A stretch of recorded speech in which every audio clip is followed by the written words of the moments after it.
I hope my screen is visible to all of you. Yes, it's visible. Yes, sir. Is it visible? Yes, sir. Yes, sir. So, again, good morning, everyone. Welcome to this introductory investment banking session. Uh, I would briefly like to, start on the, topics that we would be covering, and there would be, more things as in we discussed. This is just a kind of summary, and this is not totally elaborative and exhaustive. There'll be other things besides that we would also be covering. So, starting with what is an investment bank and how is it different to a normal commercial bank? Then, what is capital market as such? What is corporate restructuring? What are all these M&As, IPOs, divestitures, spin-offs, split-offs, carve-out? We would be discussing them in detail. These terminologies. What is equity trading and broking, portfolio management and wealth management. So, investment banking covers all of these B, C, D, E topics. Together, it makes an investment bank. These are basically financial services that are being offered. We'll get back to it later. Uh, Introduction to valuation. Everything is re- revolving around the value term valuation. So, what is valuation? Relative valuation. Under relative valuation, we have trade and transaction comparables. Then we have a second valuation called as fundamental valuation, which is DCF, LBOs. Then why this valuation is important? What are the other various valuation methodologies? Valuation rationale. Then what is football field analysis? How do we, summarize all of these valuation on a slide and see how the various different valuation methodologies give us various different results and how do we conclude out of it. So I'll show you that example as well. Then are you valuing the entire company or just a segment of it or just the equity? Then what are the various time periods notations, including LTM, which is last 12 months, TTM is again the same, which is trailing 12 months, NTM next 12 months, CY calendar year, FY fiscal year, LQA, YTD, and so on. We'll be covering that as a separate section later on. What are the various terminologies, including we say that EV to equity bridge, what does it mean? Uh, Adjusted EBITDA is one off adjustment. So there'll be various things that goes into this, day to day, which you are expected to know about it. As in when you read, you will be reading that in newspaper as well. As someone mentioned earlier, there are so many things in newspapers. So I'm sure you would be getting well versed with that later on. As in when we get so it's again your job also actually to work around it, go again and just brush up things, try to understand and relate to when you are reading any of the business articles. So whatever we have covered today, you should be able to relate it going forward. What is relative valuation? What is enterprise multiple? Introduction to trading comparables transaction. So again, it's more of the relative side of it. The fundamental, as shown above, it's basically an advanced version of everything. Uh, these trading and transaction are basically the back of the envelope calculation, though there are a lot of things that goes into it. But in industry, we generally say that these are kind of back of the envelope calculations as a reference point. Um, Good morning, sir. Sir, a few students are waiting to join. So can we please let them in? Oh, okay. I didn't get a notification for them.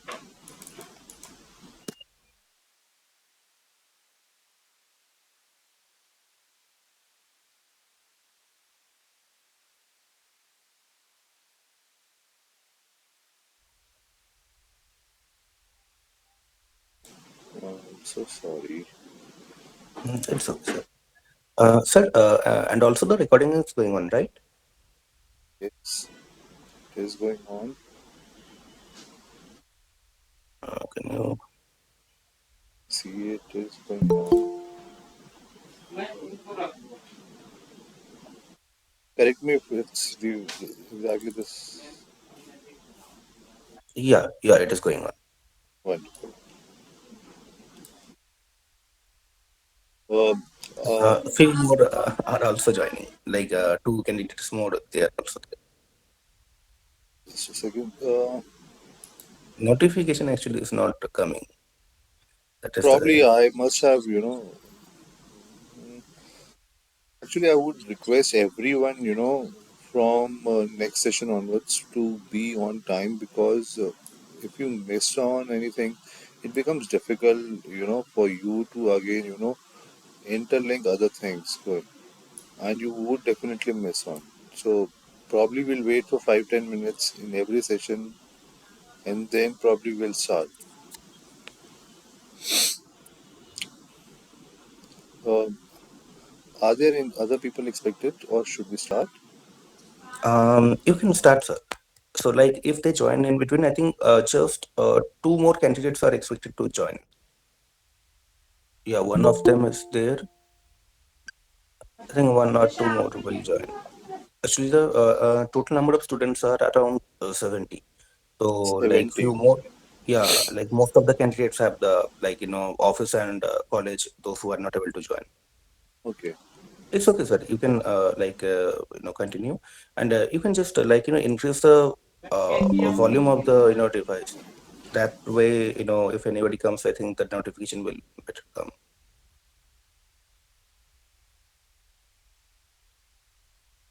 So that optimum.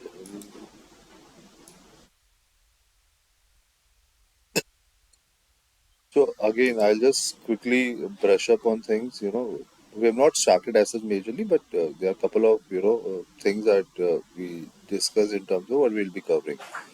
So definitely, those who are joining late probably can refer to the session. It's been recorded as well. Uh, then probably we'll work on choosing the comparable. What are the various steps? So again, it's again a lot of steps that it goes into understanding what is trading transaction is. It's very important and it's kind of bread butter for this industry. Any person who is joining and joining this company, any company into investment banking would be expected to start on with updating or building trading forms. So these are the most important aspect of any of the investment banking.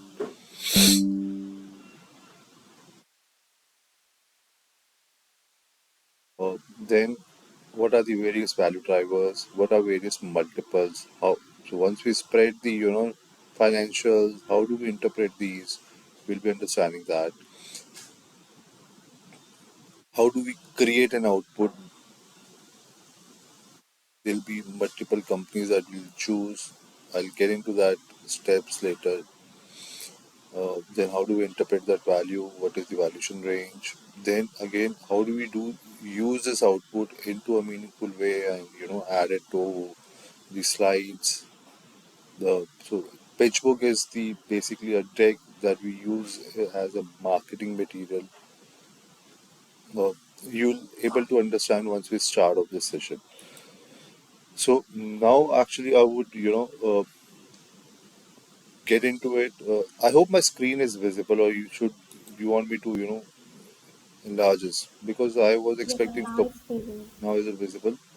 Yes. Yes. So what is an investment bank as such? Investment bank is basically a kind of financial institution who provides financial services.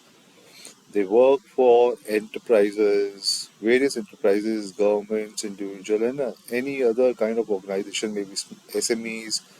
Uh, you can name any of the corporates, any financial services. They just provide the financial services. They are not into core lending.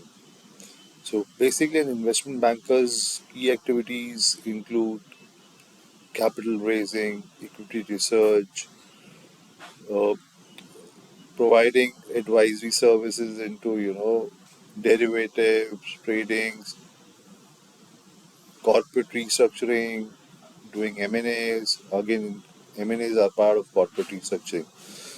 So basically, investment banking is a means of managing money flows. The purpose of investment banking is to channel money from investors seeking to, you know, profit out of it and into the hands of the companies and business creators with a lot of ideas. Certain companies like yesterday you must have read Infosys has announced buyback, right? So again, it's a very curated decision. You just don't go and say, "Yeah, I have books, cash at my books. Should I go ahead and what should I do? Whether I do dividend, I pay off my debt, I use it through acquisition, I purchase my own equity." So there are so many calculations, permutation combinations. So investment bankers are specialized, are very special. It's a very specialized job which kind of provide advice. So it's kind of an advisory service. Investment bankers also act as an intermediary between companies and potential investors. How? So there is a chunk of investors who wants to invest and profit out of it, and there are certain companies who want to do capex.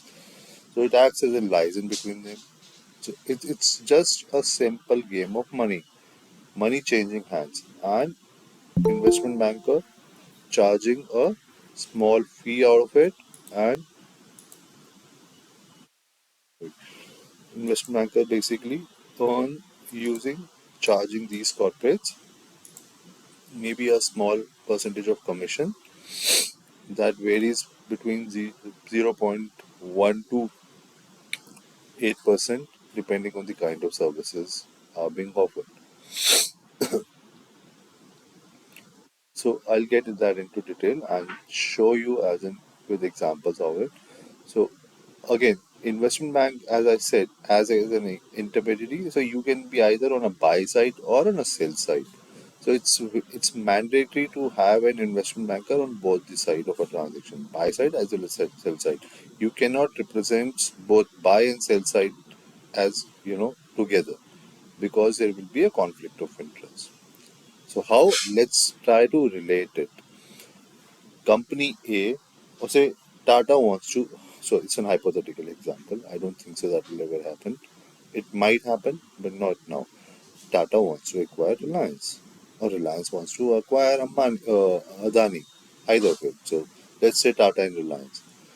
So when Tata says, "I want to acquire Reliance," maybe a part of business or the entire Reliance.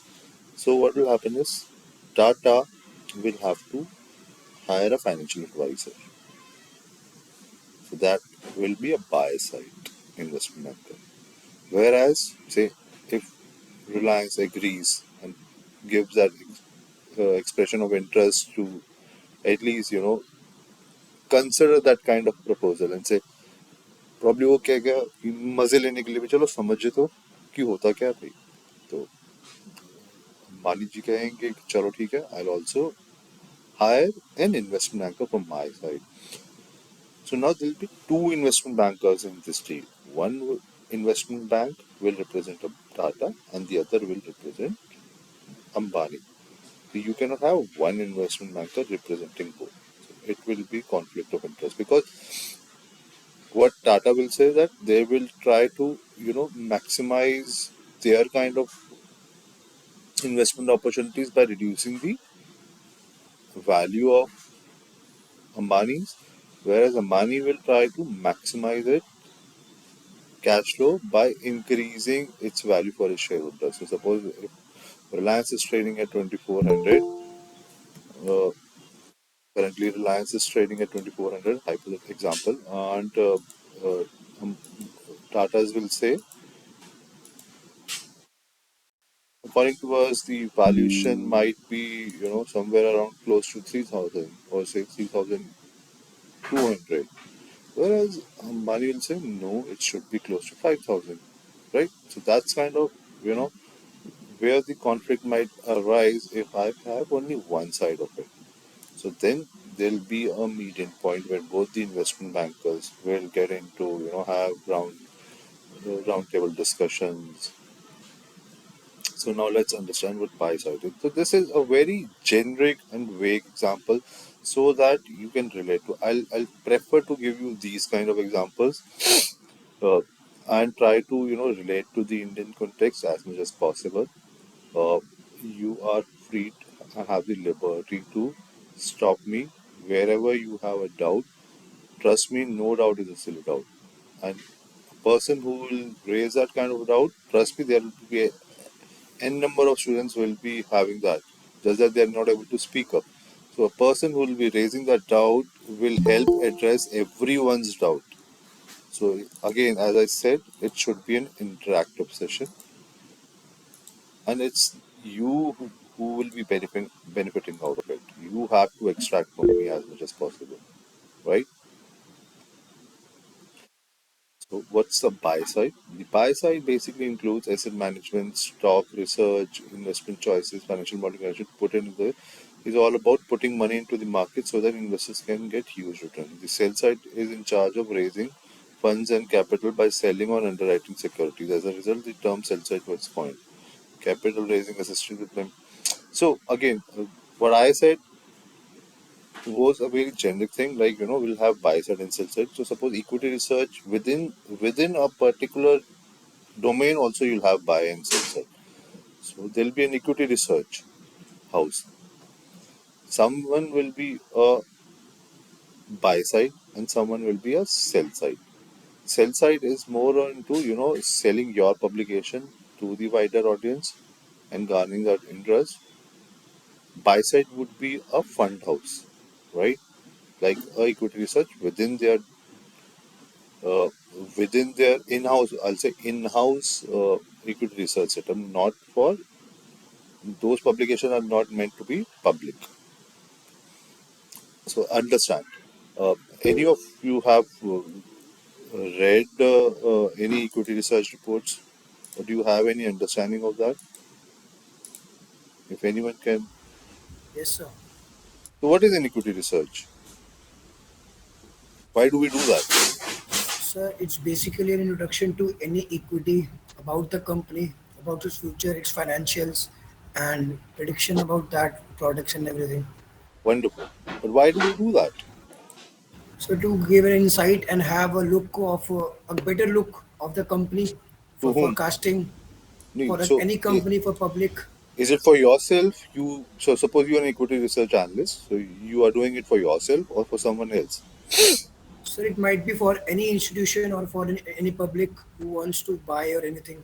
Like we So people, now, like So, there are many companies who hire the equities researchers just to write the report for buying or selling. So you meant to say that equity research, as if you are an equity research analyst, probably you are, as per what you are saying, is like that is for public. It's open for everyone. Whomsoever requires it, I'll just keep that as open, isn't it? Yes, sir. So yes, so that's kind of a sell side, a buy side. So imagine you are a mutual fund house. Okay, I so why I'm using that as specific because you relate to it more. So though the other word is fund house. So fund house could be anything. I'll say mutual fund. Suppose an example, a mutual fund. A mutual fund will have an in-house research team. What's the job of mutual fund? To acquire shares, to identify the right companies, right? So they'll be kind of a buy-side research, but those research will be restricted to themselves. I'll call them as a buy-side institution. Their job is only to buy, right? But not to market it. So sell side equity research is who is marketing their product, a financial service in form of a write up or a report about the company and an end to end understanding of that company. So that is selling off their product to the wider audience. But a mutual fund will not sell their research to anyone. It is their in-house thing. It's a buy house. Getting it? yes, sir. Yes, sir. Now, Yes, sir. I hope Sir, I'm. I have one question. Yeah, please go ahead. Sir, in the previous slide, you mentioned from the buy side and the sell side, we will have two investment bankers for both Yes. the things. Is it possible to have more than two investment bankers in this particular? Suppose any deal is happening. So, yes, there can be. So, suppose I'll say there are multiple examples. So one of the services, say IPOs, initial public offering, right? Yes, sir. If you look at your newspapers, at times you'll see that an XYZ, say NHPC, National Hydropower Corporation, a government entity, a Navratan company who wants to come up with an IPO. It's already a listed company. I'm just giving an example. So you'll see at bottom there will be five, six logos at times, of different investment bankers. So one will be a global coordinator, one will be a joint coordinator, one will be a lead advisory, one will be just a kind of, only lead advisory or lead broker. One will be a registrar. So there'll be X, Y, Z, these kind of, numbers of, banks involved. So suppose it's a very huge issue. It will be very difficult for a company just to, sail through that IPO in the market by just relying on one bank. And it will be difficult for the single bank also to, execute that kind of a transaction independently because it requires a lot of bandwidth, huge labor, huge marketing, eh, and every investment banker has a different, distribution channel. By distribution, IPO. How do we go into IPO? So IPO is not just I go to SEBI and BSE and NSE, file a document and say I want to raise this money. It is not that simple. Trust me, is. It involves a lot of bandwidth, a lot of labor, a lot of skilled labor, I'll say. So what will our company do? Will say, I understand that. I'll try to diversify my risk by having more of investment bank. So again, in any IPO that comes, an investment banker has to underwrite that offer. Suppose company is paying them fees of say 5 to 8% of the total size. So suppose 1,000 crores, so they'll pay them 8% of it, which is how much? 80 crores. That's a huge fee that investment bank charges. That will be the entire fee, including creating those prospectus, drafting documents, liaising with the various government bodies, doing marketing materials, reaching out to investors.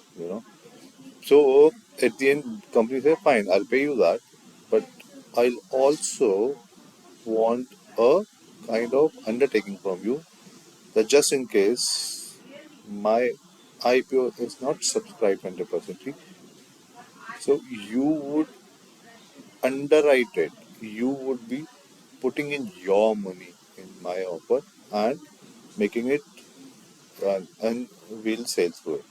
So any IPO that goes to the market, it should be subscribed at least 90% and above. If it is below, it has to be shelf off. And again, company has to either reduce the floor price of it or maybe shell that off right now for the time being, given the market conditions are not right or XYZ. So hence, I have a doubt. You were saying that an investment bank can be on just one side. You were just talking about a singular deal, right? Uh, Otherwise, a bank can provide for both the services, buy side as well and the sell side as well, है ना? no, I was talking it other way around. I'm saying that, say, in an M&A, we cannot have one investment bankers representing both the side of transaction. Right, right. It has to be two because it will be a conflict of Conflict of interest. interest, right? Okay, thank you. I hope I answered it what you were asking. Yes, yes, that's Yes. what it is. So yes, just a second. So I was just completing her question. So we'll have multiple investment banks in this kind of deals. So within M&A also we might have multiple investment bankers. So one will be just a third party, maybe a third party, which will be like both the investment bankers will hire a third investment bank, which will be a neutral to transaction, not having any relation with both the parties, and will just provide the valuation services, right? A fairness opinion, we call that as. because you have to come to a common ground. I'll say no, my value is X. You'll say it is 2X. So who should be intermediary and how should we come to a common ground? Then we hire a valuation expert. Though everyone is a valuation expert, but a fairness opinion. Okay, okay. Who Thank will you. treat? Yes. Uh, Someone was asking a question. Please go ahead. Sir, if the IPO is Can you be louder, oversubscribed, please? hello, am I Yeah. audible? Yes. If the IPO is oversubscribed and the stocks prices are falling down, so whether investment bank are obligated to invest their money to so that they can achieve the price that they promised to the company. So No, in no, case no, of no. So that is called manipulation. The investment banker's job is not to manipulate stock price. If we say we will catch them and bar them, we'll cancel their license, man. no, I read from the investment bankers for dummy. So they told it mentioned that if the stocks prices are falling down and the investment banker have not generated the primary report for after the 1 month, so they invest their money if the stock is falling too down. So because they have overpriced the stocks, so No, no, that no, is no, no, no, no. They are not into investing and managing or manipulating the stock price. I'm not sure where you read that. Probably you can share that link. I'll have to go through it and understand. But I'm dead certain that this is not the activity investment bankers are even allowed to do. SEBI will definitely bar them. I'm 100% sure. I work for an investment bank. okay. Understood.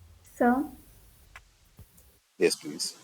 sir, I was asking like in case of the underwriting, like suppose it has to be subscribed 90% minimum and it has not been subscribed. So underwriting will be done on the predetermined date and for the predetermined price, right? And Absolutely. So, and sir, if yeah. still it's not able to fulfill the 90%, then they need to sell off.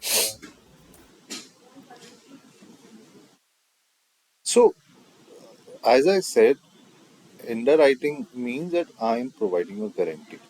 If I'm not able to raise one, I'll put in my money and let that offer sail through. Understand me? Yes, sir, got it. Sir, I have one doubt. Yes, please. Sir, from where investment bank source their money to invest during the underwriting process? They might borrow from someone. They might have their own equity capital. Okay, and when they can offload that shares?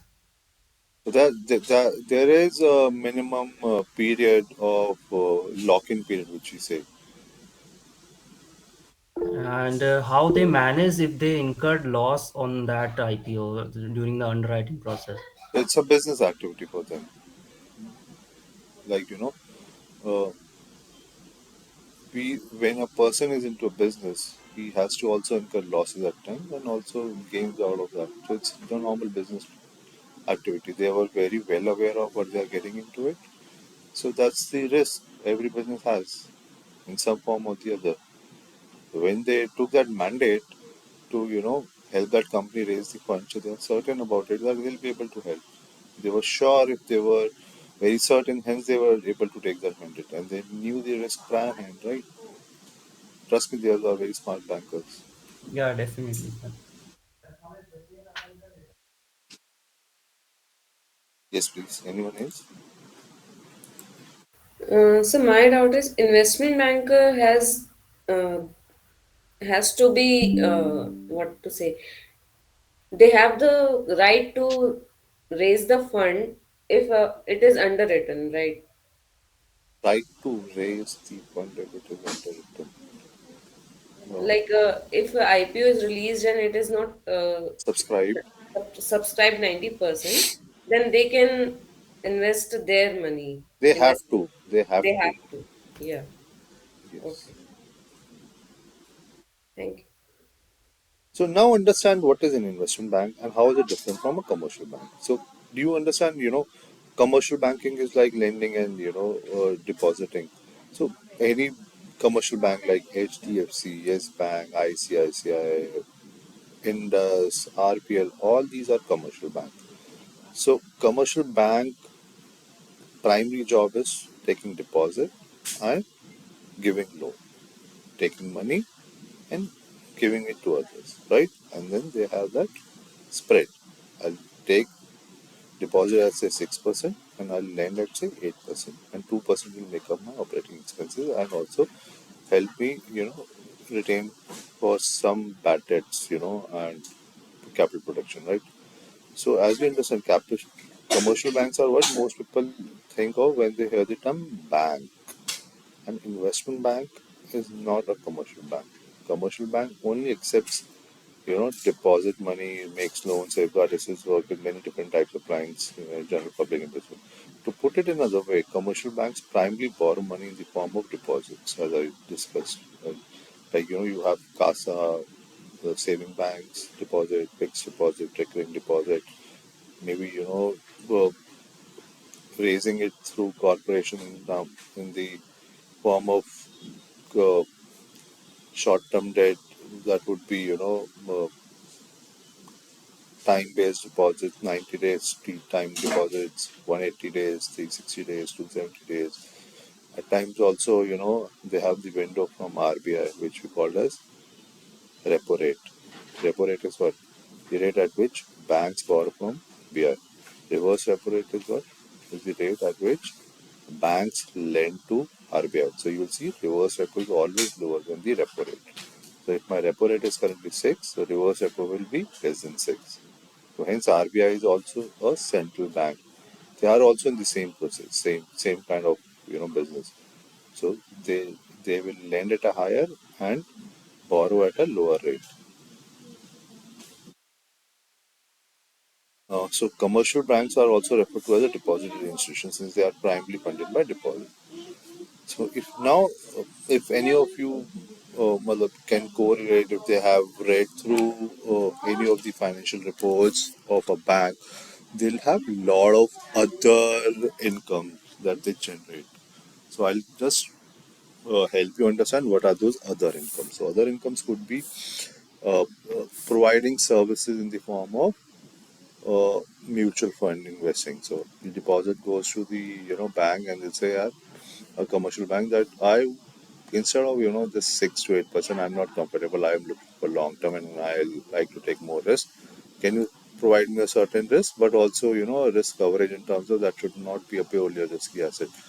So a person sitting at that desk in the commercial bank will guide you. Sir, why don't you explore mutual funds? Okay, show me what is it. And then when you subscribe a mutual fund through a bank, they get some certain commission points. They're not doing a, a job which is, they're not there as an NGO. They are here to make money, and bank is providing salary to that employee. You know, so bank also get some commission when they ask you to subscribe to that mutual fund. So that mutual fund, so that agreement arrangement is not between you and the bank, but between bank and the mutual fund house. So it's kind of a distribution channel for them for a mutual fund because that's where the most money exchange is happening, and that's the easiest way to attract any customers. Then what other sources of income does that? So if you look at Axis Bank has acquired a investment bank lately, which was Inam. I don't know how many of you must have read about Inam. It was headed by Vallabh Bansali, who was the head of Inam, and it was the topmost investment bank in one of the topmost investment banks in India at that time. I'll say 5 to 6, 7 years back. Uh, so including JM Financial by Nilesh, he's the head of there. Uh, so Vallabh Bansali then merged itself with Shikha Sharma, the Axis head at that time.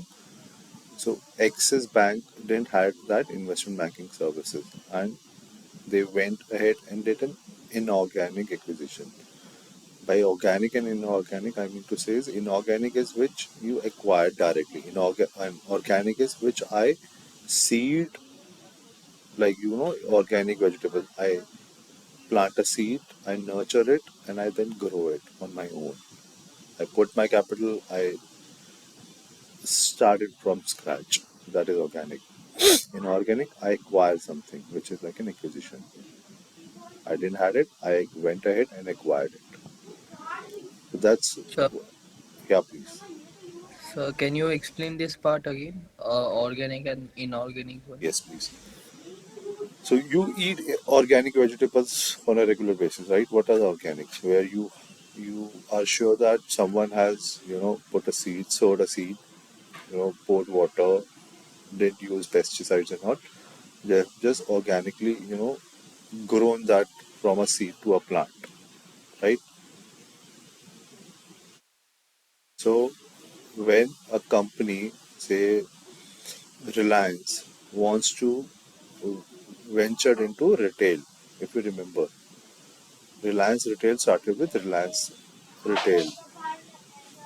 That was an organic. They did that capex. They started from scratch.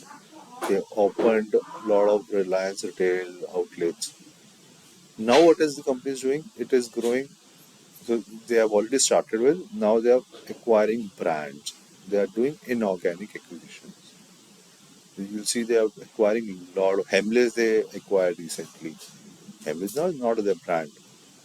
It is someone else's brand. So, but they have acquired it and added to their own basket of various brands.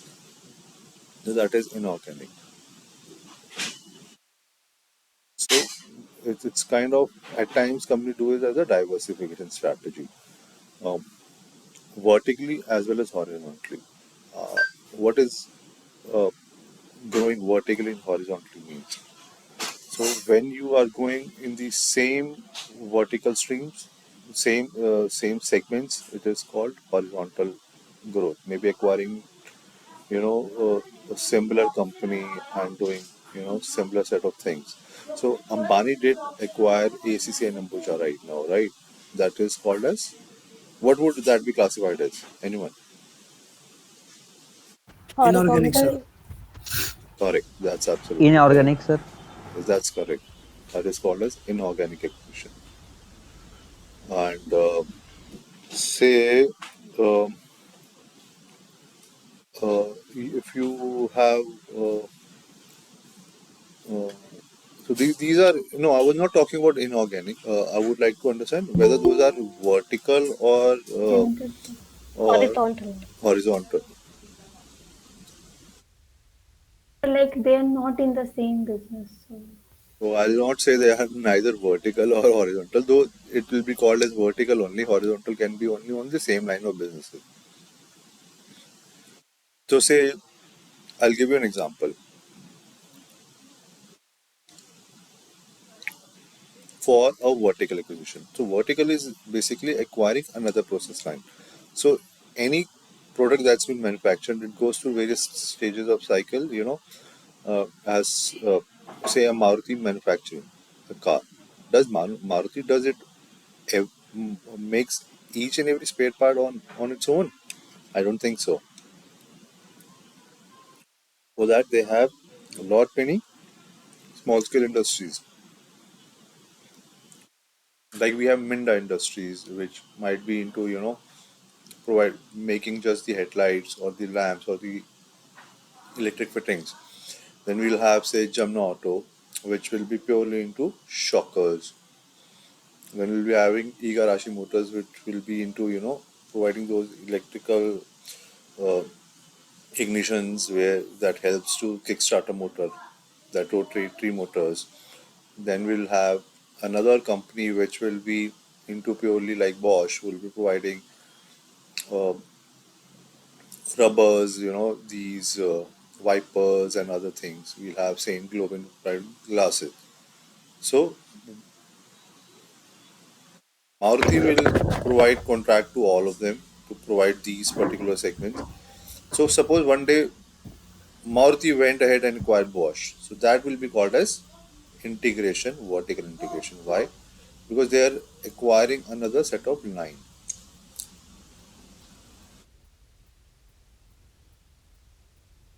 For example, say a wholesale business acquiring a retail distribution channel.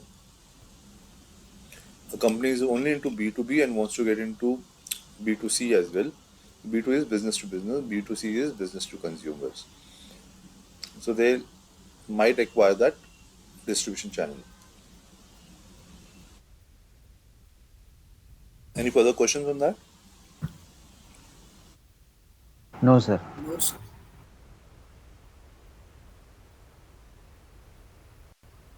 Wonderful. So, sir, in short, Yeah. vertical uh, vertical is acquiring something that is next level or the level before your value chain, and horizontal is like acquiring your competitor, right? That would be very generic. So I like to be specific on that because that will create some doubt. So I'll say that when you are acquiring another line of business, maybe a forward integration or a backward integration, it's called as vertical. Okay. Integrating another kind of, so there'll be say five supply chain from a product, from a seed to plant. You seed a product, you then nurture it using fertilizers, then you add more manure to it, then there'll be a farmer who would see that it grows, then they'll pluck it, there'll be farm equipment machineries, there will so many processes that goes up from a product scratch to final getting into consumer's hand, right? Right. so Right. so if I'm acquiring a process line, a forward process line or a backward process line, I'll say it's a vertical integration. Horizontal would be in the same set of line of business. Say a Okay. farm equipment acquiring another farm equipment company, Mm-hmm. Right. Thank you, sir. right? Right. So am I audible? Yes, please. Sir, so what's the difference between then horizontal and concentric diversification? What is Like the difference between concentric and the horizontal, you know? concentric? Uh, I'll have to get back on that. Sorry, I have not read that since long. I would like to get back to you, or maybe after on this breaking a session, and then probably I'll get back to you on that. Okay. So, investment bank and commercial bank. I hope everyone is clear. What is the difference between investment bank and commercial bank? Yes. Investment bank can be a part of commercial bank. Commercial bank cannot be part of investment bank, right? To be clear, investment bank is an advisory financial services that a commercial bank might undertake. Why does a commercial bank wants to have an investment bank? Why it's a good idea for a commercial bank to have an investment banking services? Anyone? To earn because more money.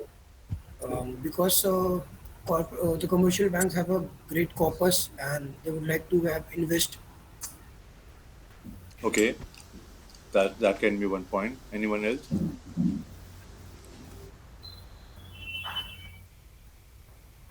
So they are specialized in more evaluation so that they can find out the true value. I like to put it differently. So see, so just imagine you being a banker.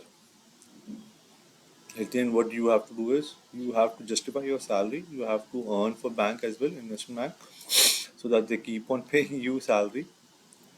So what will you do? You will have to go to market, pitch a client, a corporate, meet their CFOs, CXOs, and understand from them what kind of services do they require, um, and then create a product kind of that's suitable for them.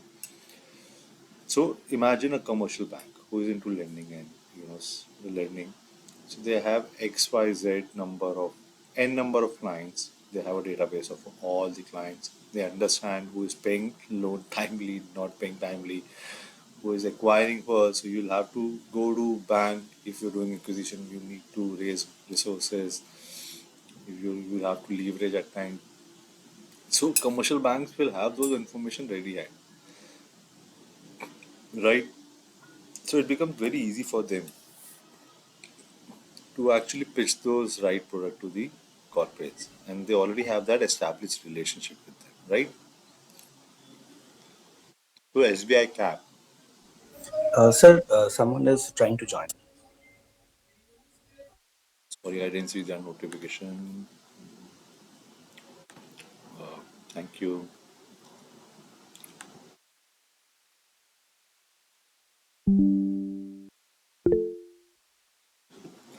Right.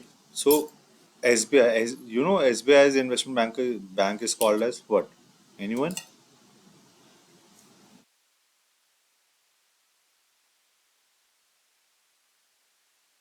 Anyone? So anyone? So do you know what SBI's investment banking services is called as? Which is their investment bank? SBI cap. That's correct. It's one of the largest investment bank in India. Do you know why? because it Because of has a the commercial largest commercial bank, that's why. yeah, public sector bank, I guess, largest public sector bank. That's why. Absolutely correct. So I'll just move on to showcase you various functions that are, in a diagram. You'll see this diagram where you'll see various investment banking functions. So this is again, nowadays investment bankers have moved even more into, kind of creating various different structured products. Within structured products, we have that derivative, structuring of derivatives, swaps, hedging, other things. So IPOs, M&As, risk management, equity research, merchant banking, investment management, portfolio management, wealth management. These are all various domains of investment bank. Has someone else also joined? I just saw.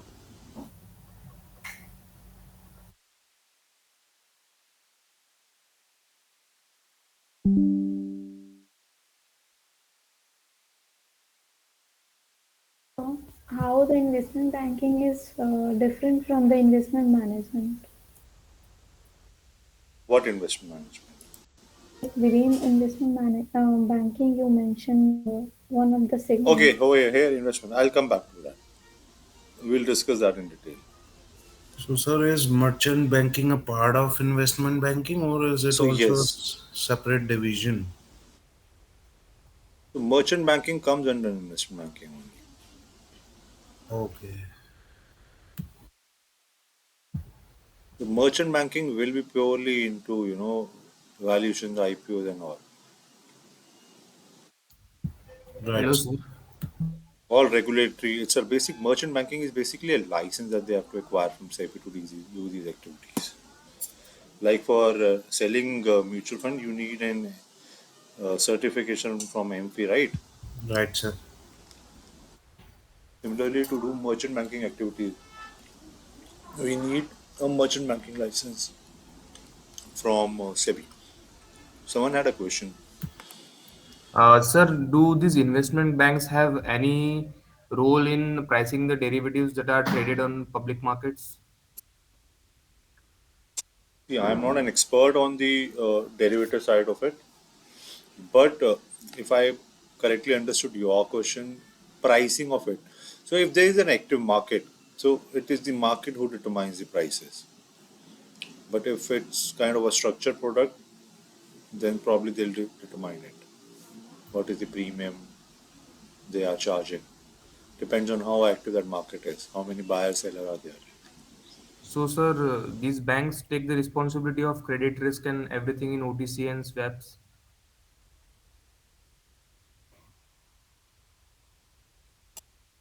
Why bank will take that risk?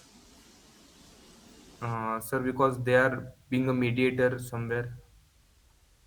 So suppose you have a demat account, you have it through ICC Bank. So will ICC Bank take the risk of you buying a security? No, sir, these investment banks, like when they're selling OTC products and swaps to customers, their customers. So it's not a one side of it. They're buying and selling, right? Yes, They're making a delta out of it. The spread is what they're earning, right? right. So it's the buyer and seller. They are not just into buying or just selling. They are into both. They'll not take that on their books always. They might and they might not. That Okay, depends sir. on what kind of transaction it is. Yes.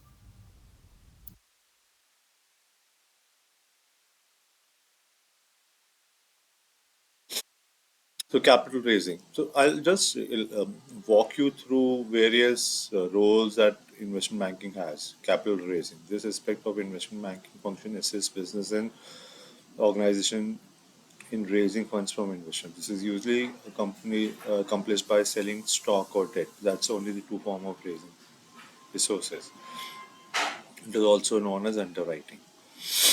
So debt. We have not discussed about debt yet. So how does bank try to minimize the risk side of it?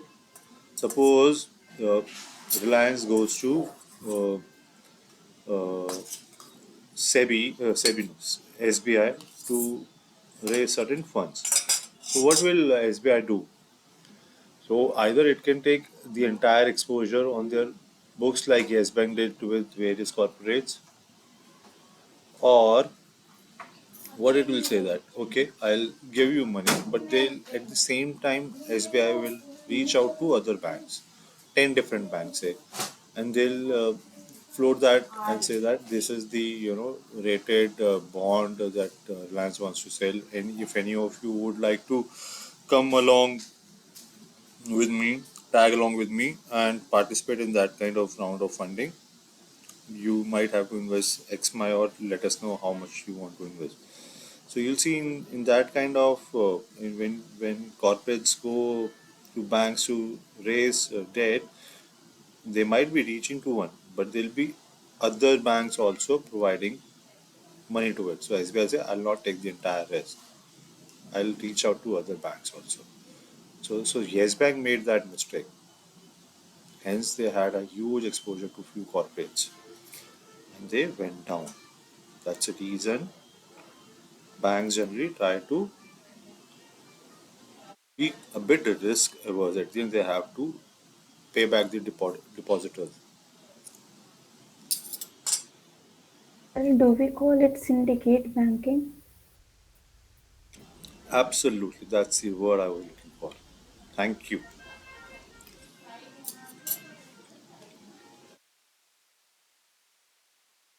Syndication is nothing, basically a group of people or corporates or organization coming together. Guys, let me know if you would like to take break for a tea, coffee, whenever you feel that you need to have that. Just stop me then and there. Or should we decide a time and stop that time?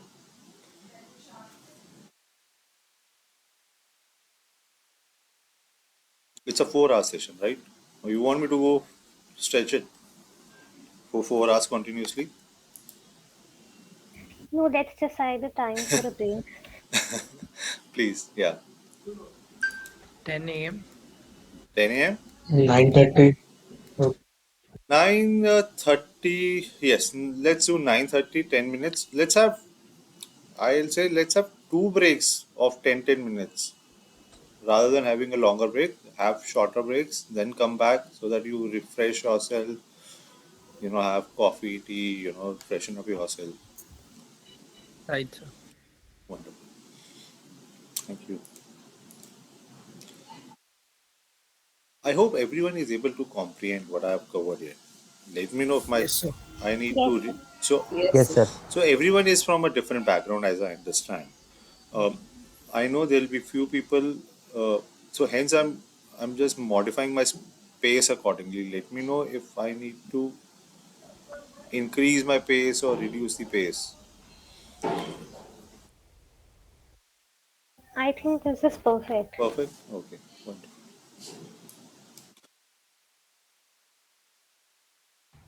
So one more thing, will we be given the slides for future reference? No, you'll be given a recording for future reference.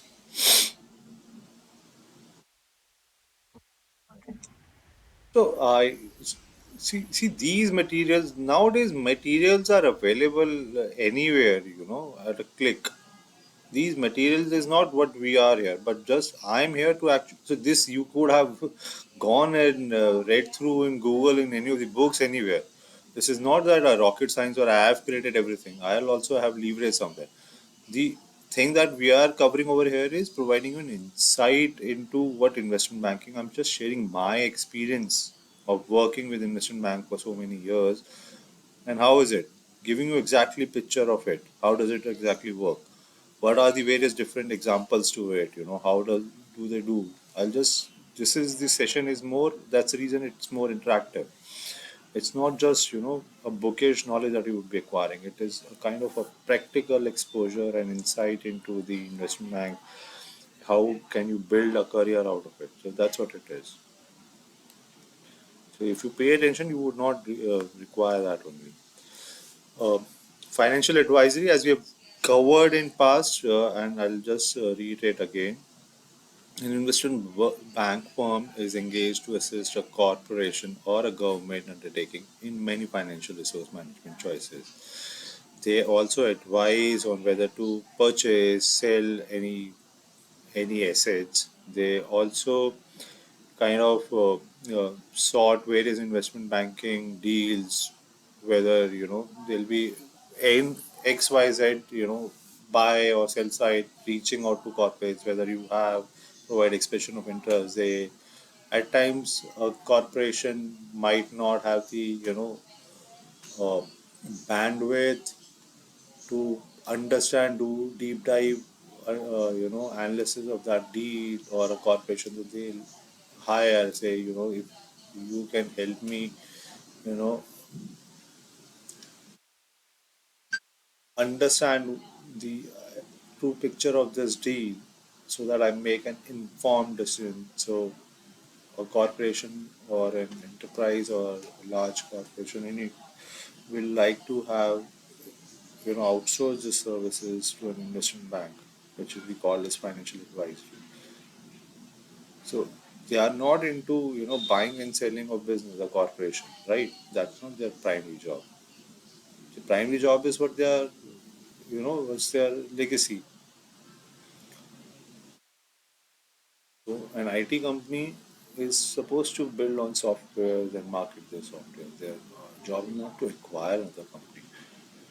So hence, why would they have? So nowadays, IT companies have their own M&A kind of setup, M&A teams. Large Infosys or Wipro or TCS will have a separate team, but still they'll have to hire investment bankers to actually understand the the due diligence part of it. Before they commit anything, they might have to do some due diligence, or they'll say, I'll sign the term sheet, but it is subject to due diligence. So at times, lot many deals do not sail through. Reliance, remember that Reliance acquiring GTL, Reliance Telecom, I guess, acquiring GTL Infra, the tower assets, Anil Ambani. It didn't went through because of the due diligence issues.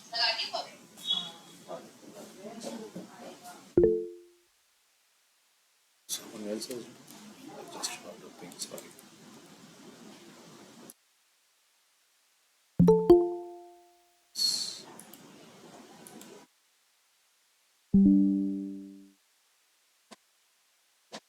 Corporate lending. investment bank often assist, right, firms and other major borrowers in raising funds by selling securities. Large investment banks, on the other hand, are routinely involved in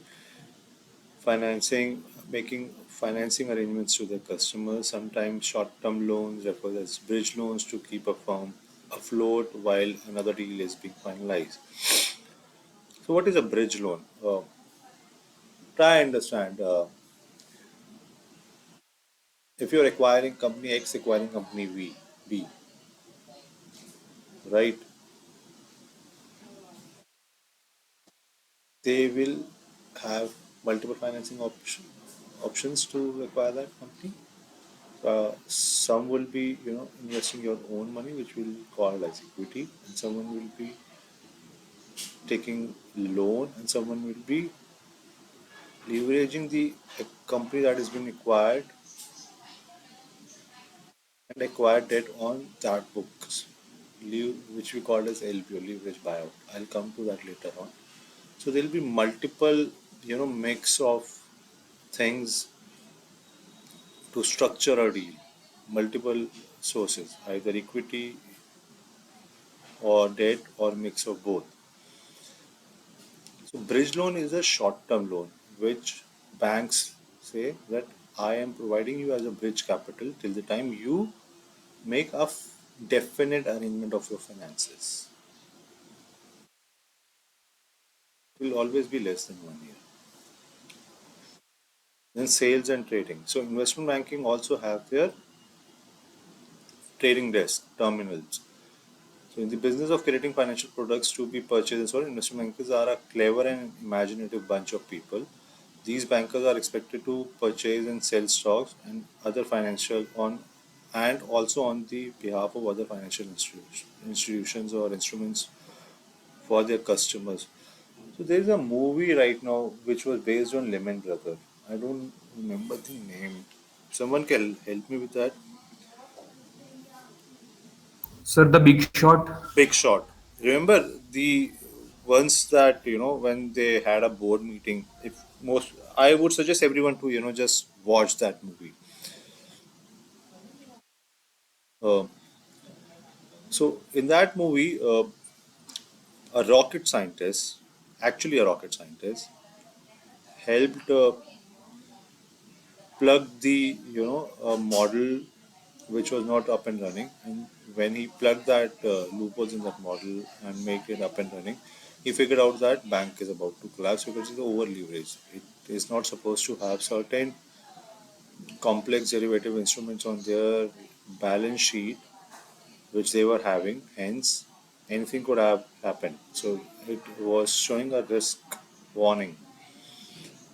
So he flagged it off, and all the topmost leader of the Lehman Brothers, gathered that particular night and decided to call it a stop and be the leader in, taking that shot. So what it did was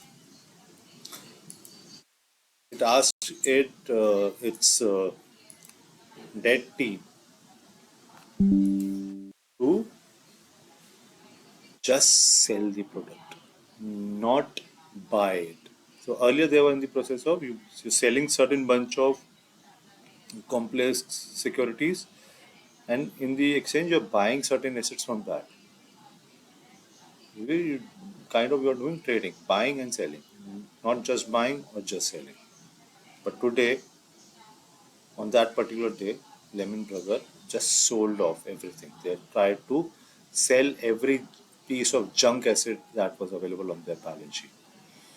I'd say 80%, 90%, then 80, 60, 40, 30, whatever the market was offering him for that kind of products.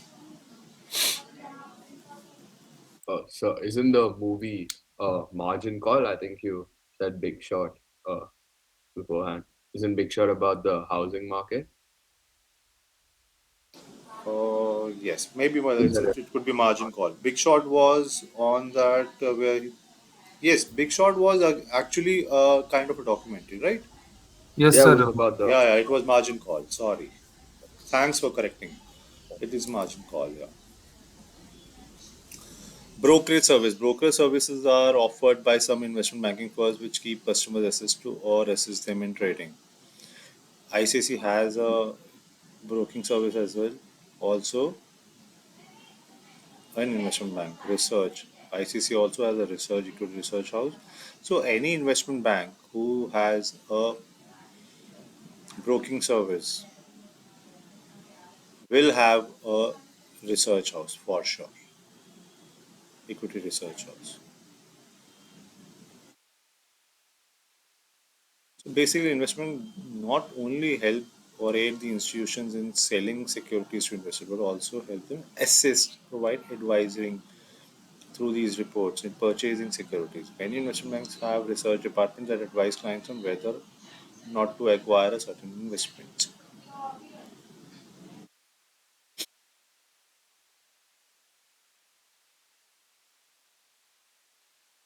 Investments, investment management. So wealth management, portfolio management, it's again a kind of a service that has been lately started where investment banks kind of understand the ultra high net worth into individuals, high net worth individuals who wants to who has a minimum ticket size of say 25 lakhs upwards of investments. That's the portfolio management services. They'll definitely have a minimum ticket size of investment, hence they post that only they'll be able to meet their expenses. So whenever if you try to reach out to them, they'll say we have this minimum ticket size. You need to have that kind of investment available or funds available to avail this service, or you pay us a hefty amount of service. So it could work either way. Depends on the bargain that you strike with them. So a person he might be good at trading and all that stuff, but might not be good at managing his own personal finances. By personal finances, you mean you need to make sure that you have certain assets parked somewhere for your child education, for your household expenses, for acquiring an assets, for meeting future obligations, XYZ, location also, and just how to manage also where to park your funds, which is the best source, which time. So all these kind of things are being done, taken care of by PMS. All the CFA students must be aware of that. So investment bankers often rely on selling financial products such as stocks and bonds rather than collecting deposit from depositors, as in contrast as traditional or commercial banks do.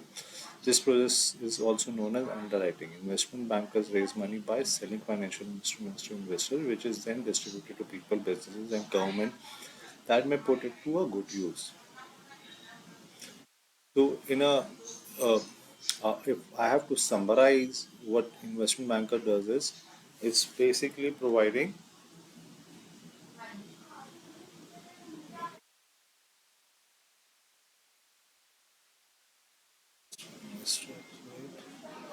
No.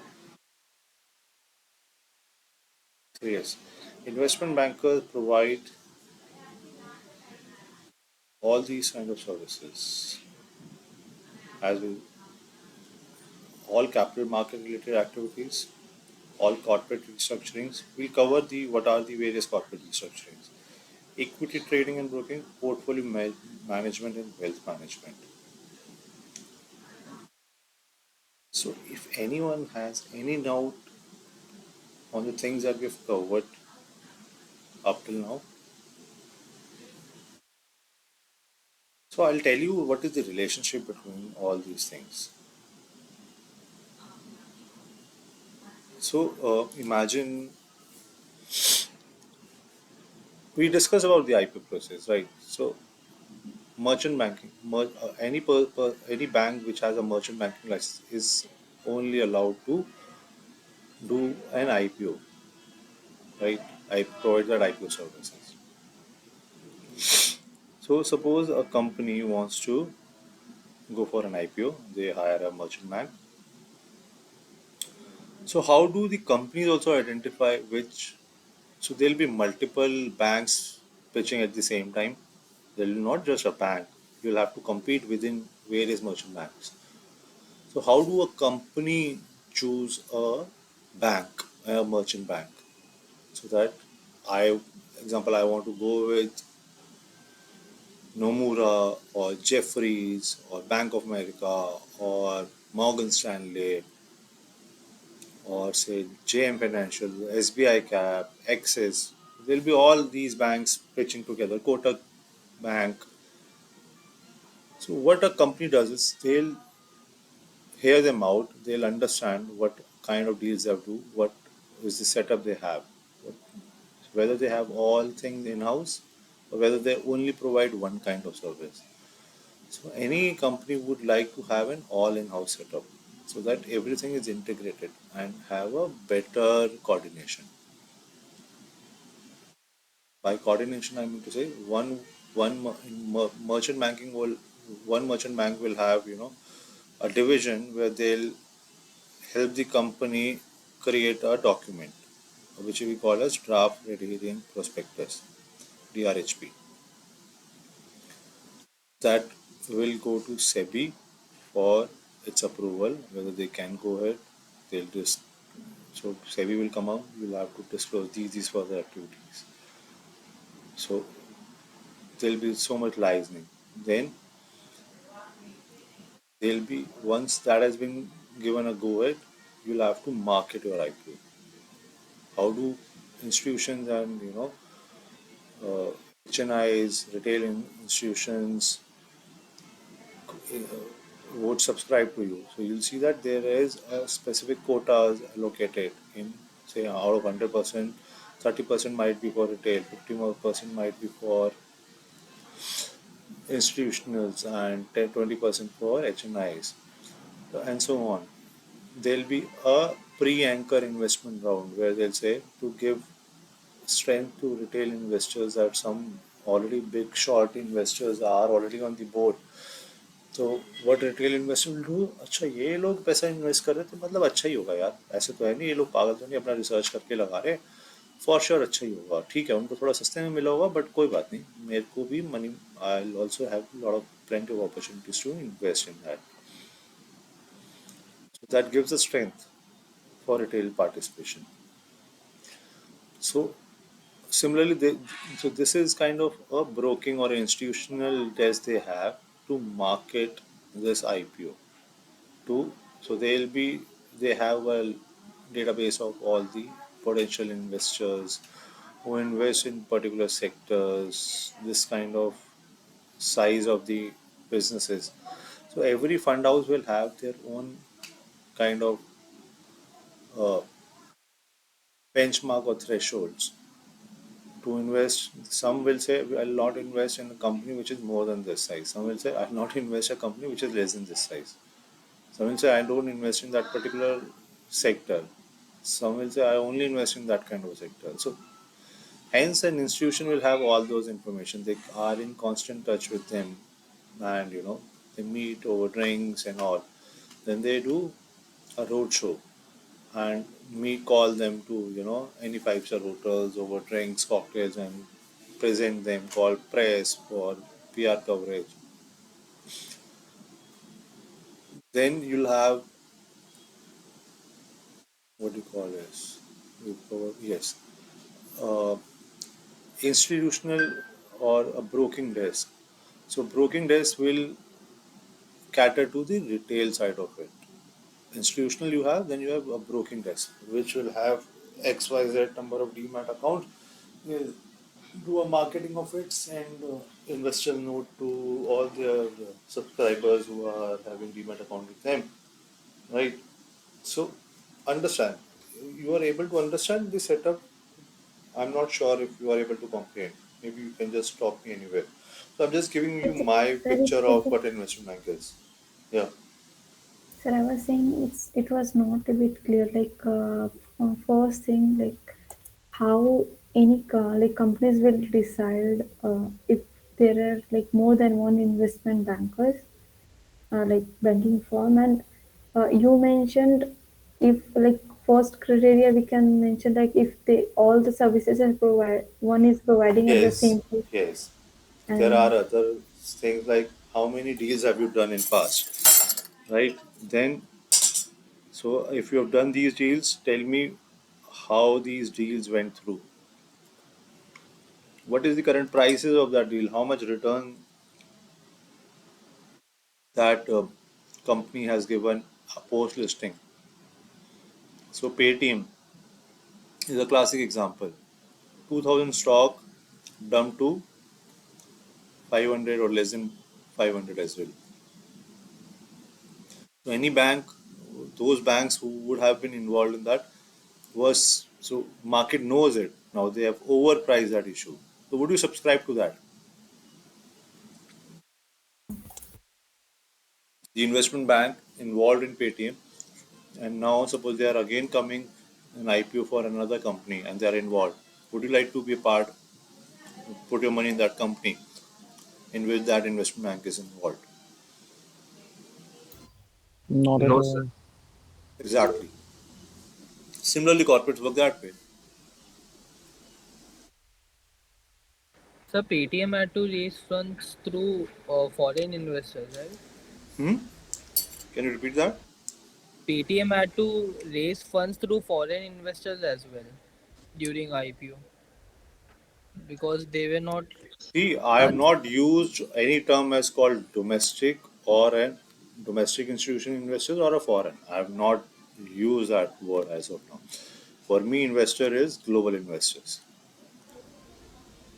I'm glad that you put across. So that's a third point I was discussing. So, and global bank, say Morgan Stanley, Jeffries, JPM Morgan, Morgan Stanley, Jeffries, Citibank, Credit Suisse, Bank of America. These are global banks.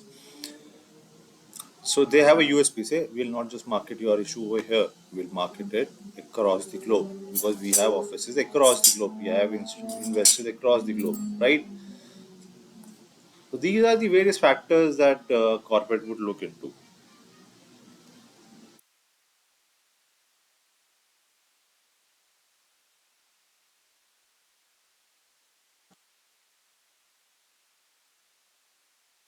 Any further doubts?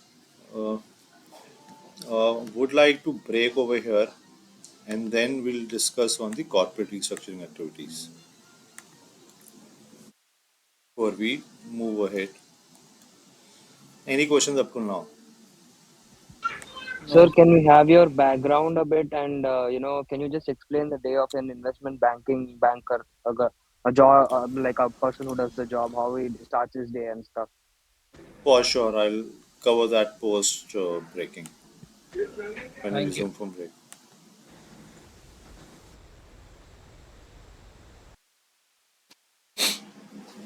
Let's resume the session. Before I again, start on, I'd like to again understand from you if you have any doubt on anything that we have covered up to now.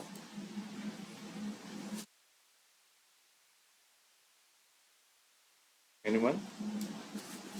I hope I'm audible.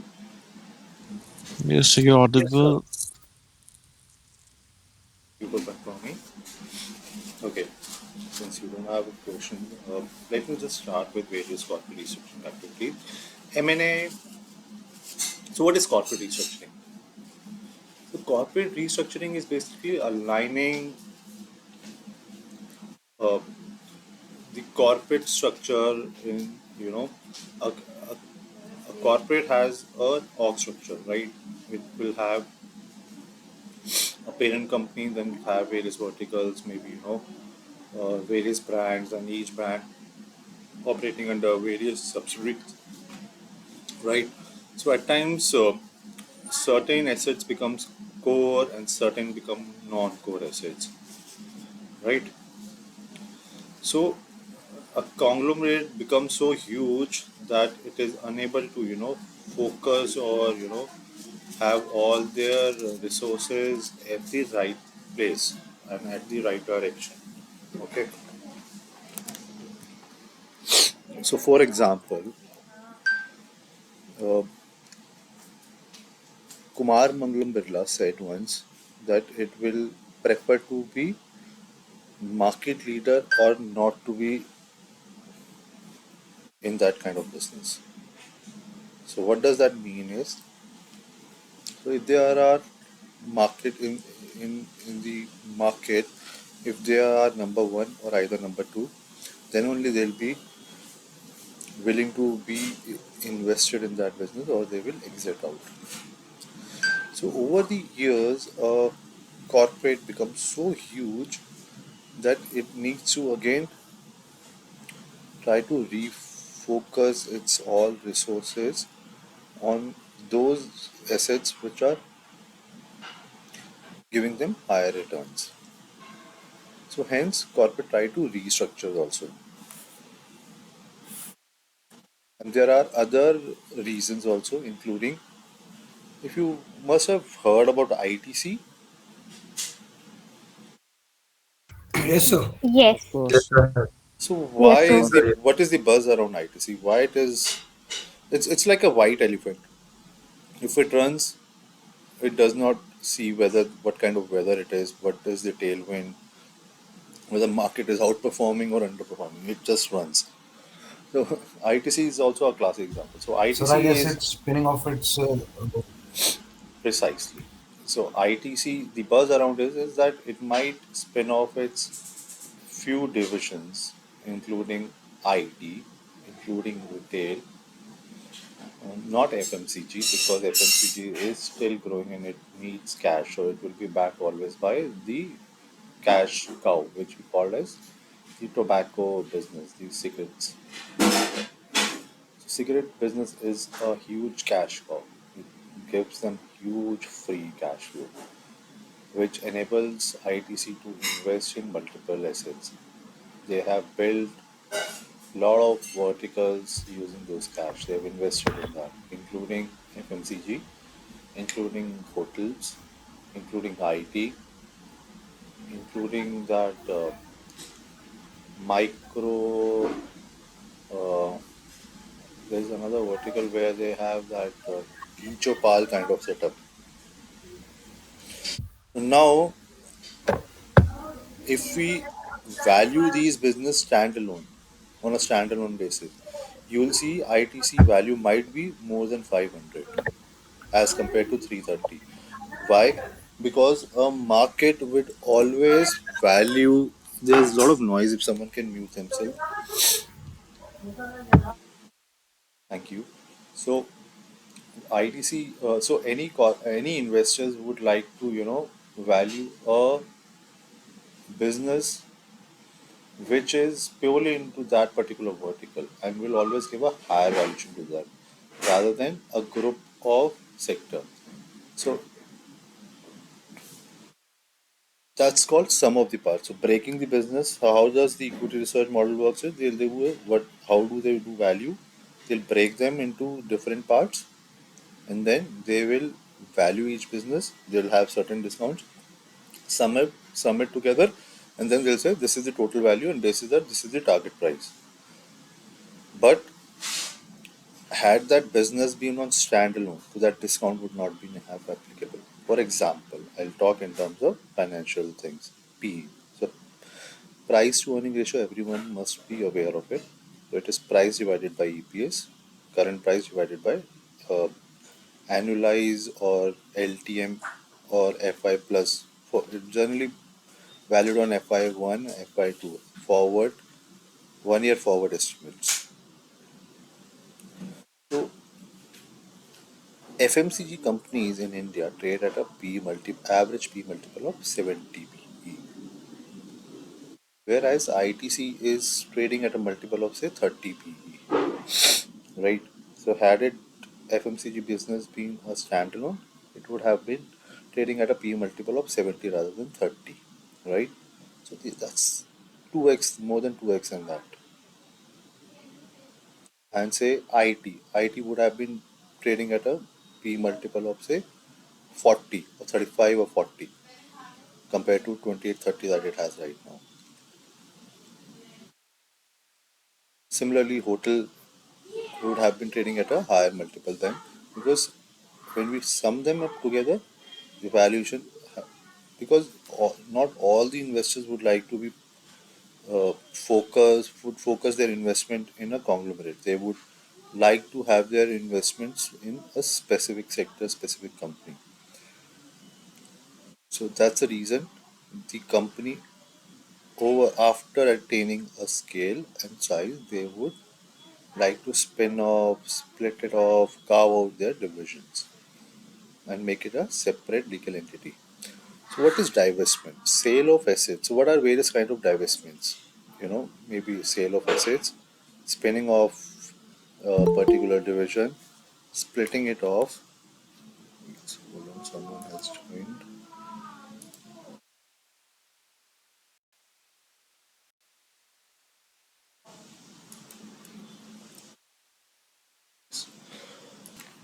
So, so these are the various kind of divestments that company or restructuring activities, including IPOs. I'll just walk you through the why and when does a company will get into IPO. What is the life cycle of that IPO? Uh, so let's understand what a spin-off is. A spin-off basically is distributing shares of a new subsidiary to the existing shareholders on a prorated basis in the form of a special dividend. So suppose um, there is a bank, there is a NBFC which has got a license for a bank. Say Equitas, probably Equitas wants to spin off. Example, Equitas, or say for the matter, say Reliance only. Reliance wants to spin off its Geo division, hypothetically. So what will it do? It will distribute proportionate shares to the existing shareholders of Reliance and offer them certain prorated shares in the proportion of their investment in Reliance, an equal number of Geo shares. So you will have both Reliance shares as well as Geo shares. So once that kind of activity happens, you will see that your value has increased. However, you will question me why their value has increased, because they have just spun it off. So what will happen is that uh, com- if you compare that thing with a case where we had invested just in Reliance, now you are owning shares in Reliance as well as Geo. You will see your value as a cumulative. You had invested 10,000 in say Reliance Industries. Now your investment is only 10,000, but you are having ownership interest in both Reliance as well as Reliance Jio. So you will see your market value of that investment might be higher. Most probably it will be higher than 10,000. It could be 12,000, 15,000. It could be anything, but it will definitely be higher. Because it does not make a sense for a company just to spin off a particular division and lower its value for the existing shareholders. Why would a company enter into that kind of a transaction? Because it is answerable to the investor. It would have, so suppose if ITC would like to hive off at FMCG business right now, I don't think so. It's a right decision. It would be because FMCG business is still growing. They require a lot of cash. It's still not attained a scale. Hence, it is being backed by the tobacco business. But for a say IT business which has already attained scale, it makes perfect sense for ITC to spin it off, hive it off. For example, the parent company typically receives in this kind of setup, in this kind of transaction, the parent company typically receives no cash consideration for the spin-off. However, the existing shareholders benefits by now holding shares of both the entities after the spin-off instead of just one, as I've discussed earlier. The spin-off will be a distinct entity from its parent. It will also have its own management, and it will have new set of investors. So the promoter of Reliance, say Mukesh Ambani, holds 60% in RIL. So it will still hold 60% in Geo, because that's the proportionate it will hold in Geo, right? Are you able to comprehend that? Any question? Yes, sir, I Yes, have a sir. question. So is it same as right issue or No, different? Right issue is something else. Right issue is basically asking the existing investors or giving them preference to subscribe to the new class of equity shares in the existing company itself. Okay, sir. Anyone else?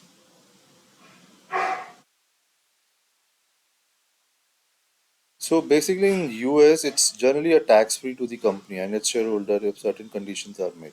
You can just read through that. I'll not discuss because that's again a technical side of it. One of the most important of these conditions is that the parent company must relinquish control of the subsidiary by distributing at least 80% of its voting and non-voting shares.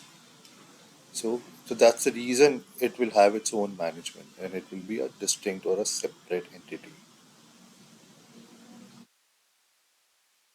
Okay. So now before I move to split off, I'll discuss about carve out. A carve out is when a parent company sells shares in the new subsidiary through a IPO. So Reliance do not want to spin off Geo. So what it will do is like Reliance Power. It went ahead and did an IPO. It carved out it, right? The Reliance Petroleum, I'll say. The Reliance Petroleum. Remember RPL? It came around 2004 or 2000, somewhere around 2004, 2006. Reliance, that was their last IPO. Not about Anil Ambani, but Mukesh Ambani. I'm not talking about Reliance Power. I'm talking about Reliance Petrochemical Limited, RPL, which again it merged itself into itself. That was a classic carve out example where it went ahead and did an IPO for that company. In that case, the proceeds will get into the main company. In spin off, you are not receiving any cash. It's just a pure share transaction, remember. So there'll be a pro forma adjustment to the financial statement of the parent because you are removing your subsidiary which was earlier consolidated. Can you mute your audio, Hello, please? sir. Yes, please. Sir, is spin-off is same as demerger? Spin-off. Demerger. Because in demerger also we divide a certain portion of a business.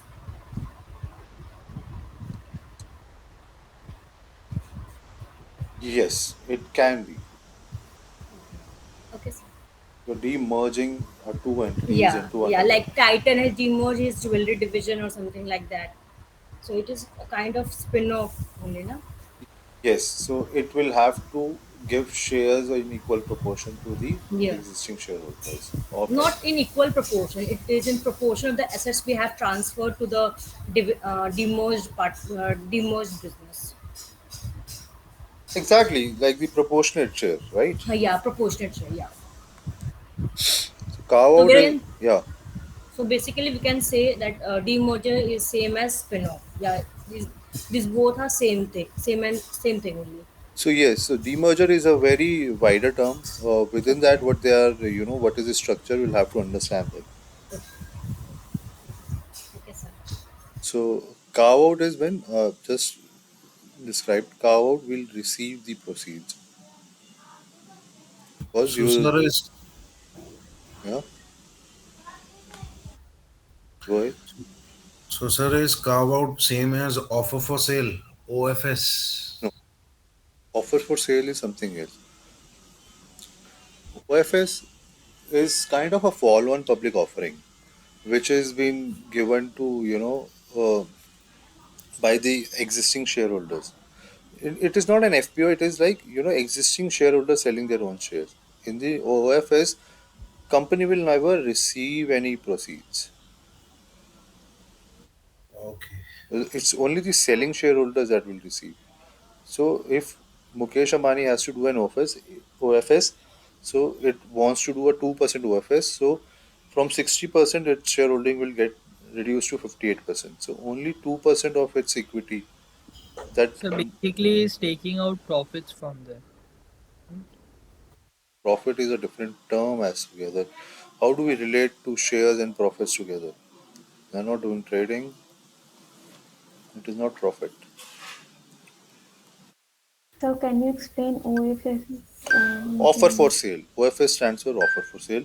Offer for sale is where existing shareholders in a company wants to sell their shares, like IRCTC. Government did an OFS a couple of years back. They went ahead and did. They first started with an IPO, and then 2 years later they did an OFS. They offloaded certain shares the government were holding in IRCTC to the generic public. In this, IRCTC did not issue any equity shares, did not increase the equity base capital. But the government, so already the suppose IRCTC has say 100 shares, 90 are owned by government, 10 are owned by rest others. So what OFS was, government planned to sell out of 90 10 shares to the public. So now they'll hold 80 and the public will hold 20. The base capital remains same. So IRCTC will not be receiving any funds, right? Sir, in carve out, a company will receive cash from Yes, public. it's a fresh issue. Okay.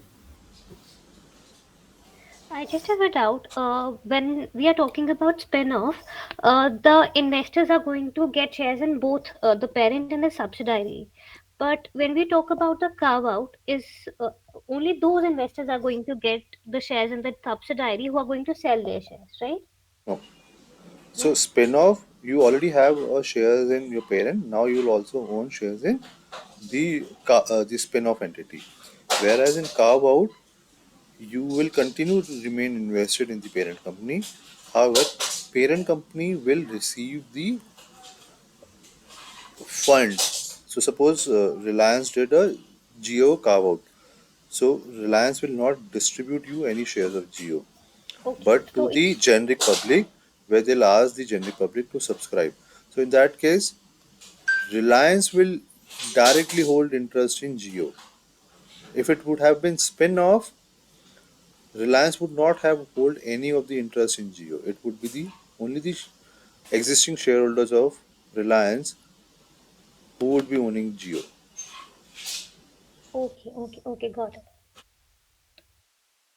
Any further questions? It's a technical, and it's a bit tricky. It takes time to understand. I appreciate your So can you give an example of carve out which happened?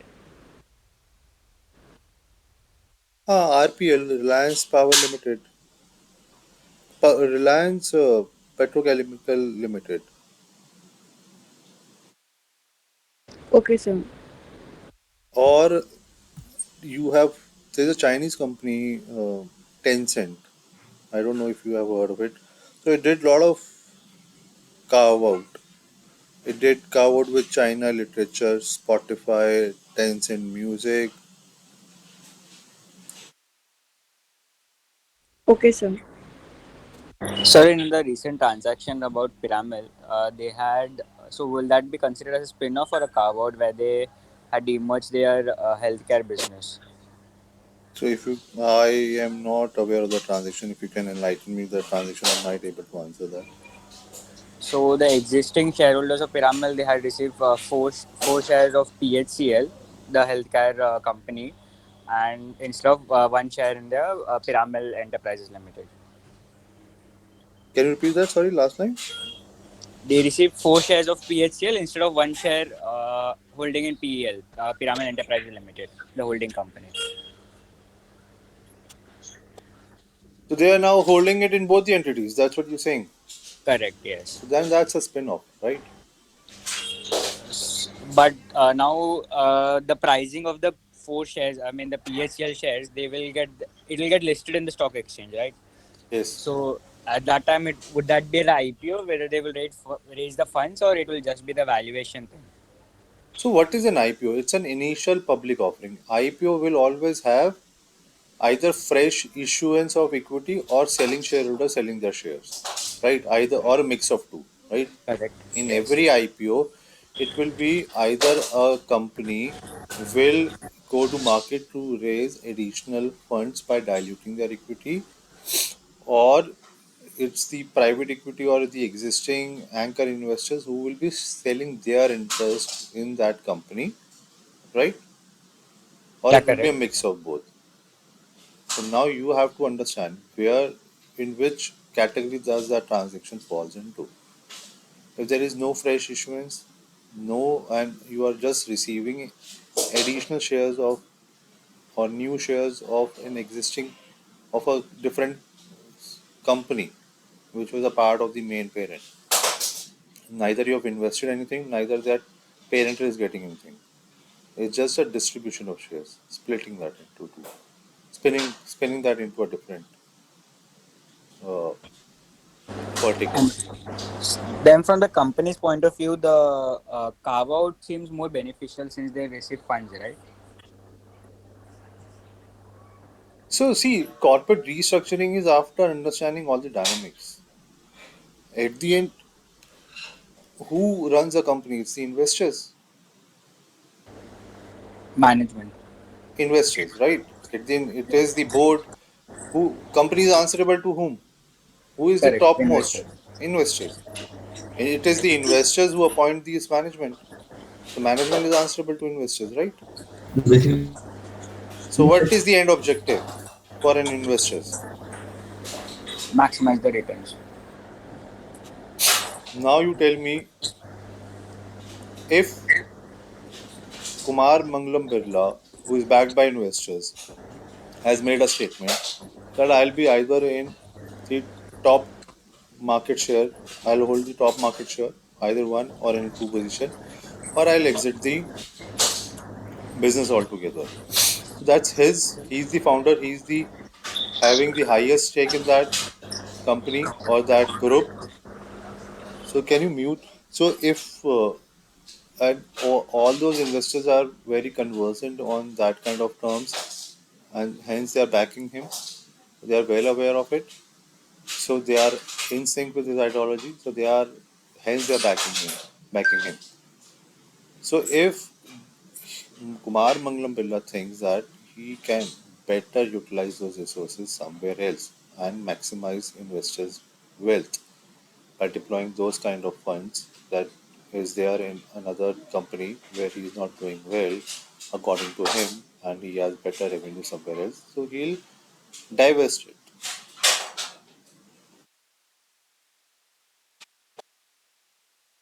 Now, for example, it's a startup environment, right? Should Reliance do a spin-off or a carve-out?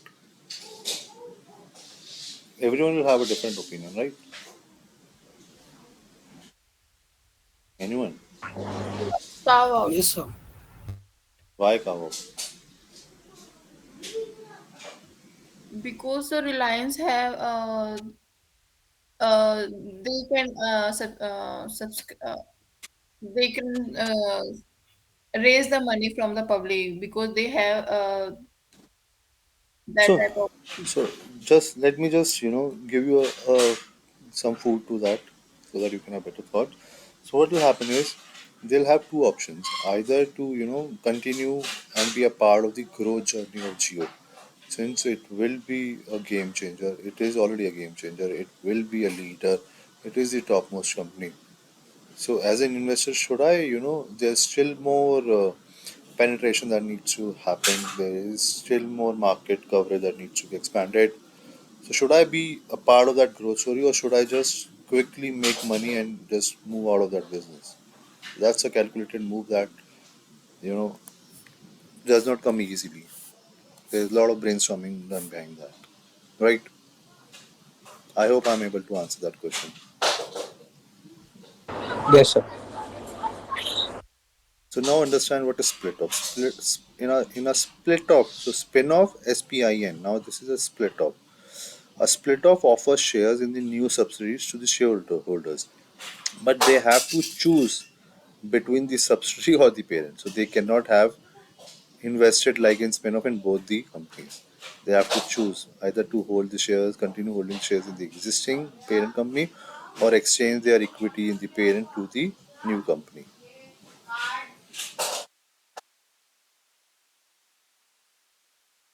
And a split off always is followed by a carve out. So carve out is a pre-stage of a split off.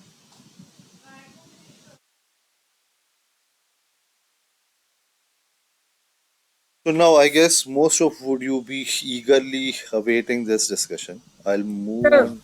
Yeah. yes, sir, I have one question. Like now, the Reliance is in a phase where they are dividing their wealth into three parts, right, to their three kids. So, in this, uh, like it happened for the Anil Ambani and the Mukesh Ambani. So, both the companies don't have anything linked together. So, in this case, the carve out will be the much better option, right?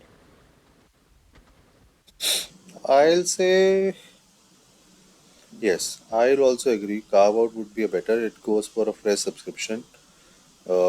Why? Because uh,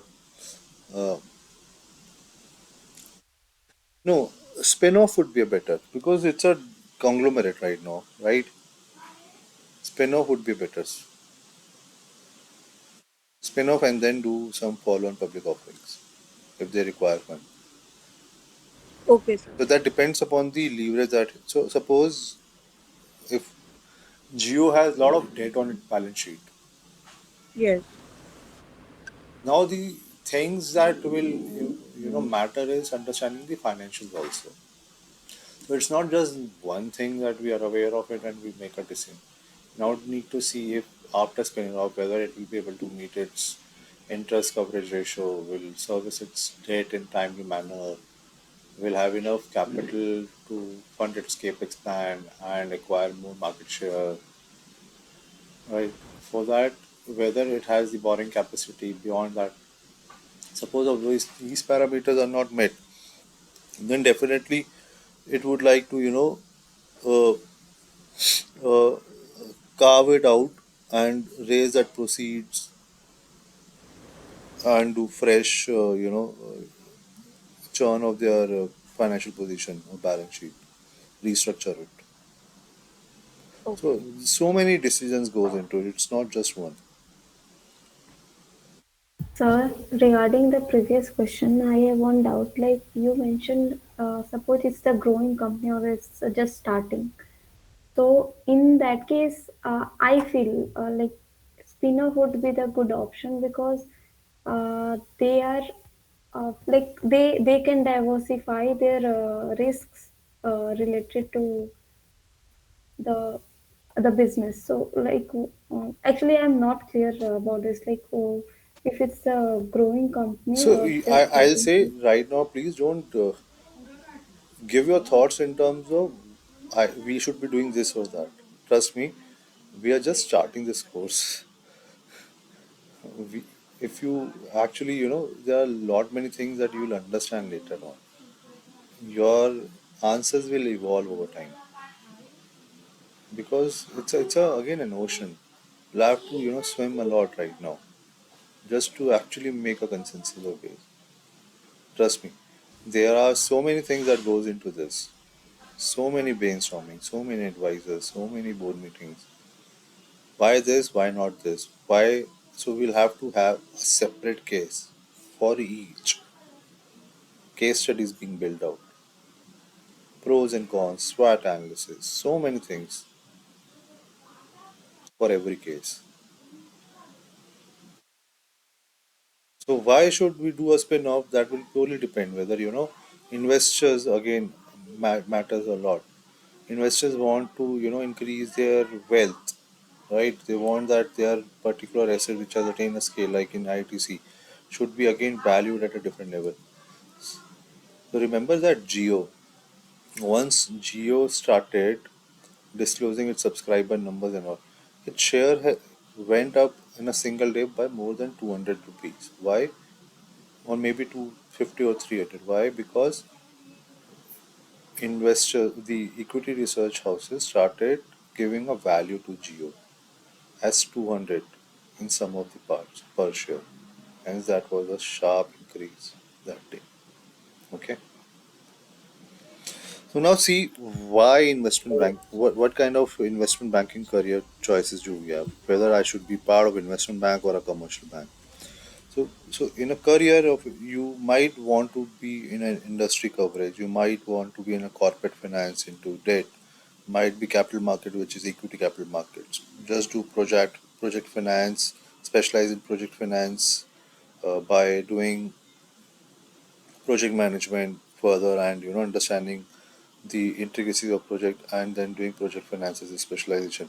Maybe you have an IT background and you might want to get into BFSI vertical and develop certain systems for them. So remember a couple of things. This is, I guess, very crucial for those who are or want to be part of this, are making choices whether to be in investment bank or a commercial bank. So if you want to have a high salary and you're willing to travel a long way, a competitive road, I'll say, then investment banking is the probably right choice to be in. However, if you want a balanced life, a little more where you want to be, have also a colloquial social interaction, a basic stable job with customers, retail, not much of brainstorming, then commercial banking might be the better fit. It's you who have to make that choice. Remember, the working life of investment bank is very hard. It's very demanding. It's at times, 12 to 16 hours job a day. It's a very demanding, hectic job. Tight schedules, you have tight deadlines, timelines to be met. Suppose a company floats an RFP, request for proposal, say, and the meeting is scheduled in a couple of days, and you're starting it from now.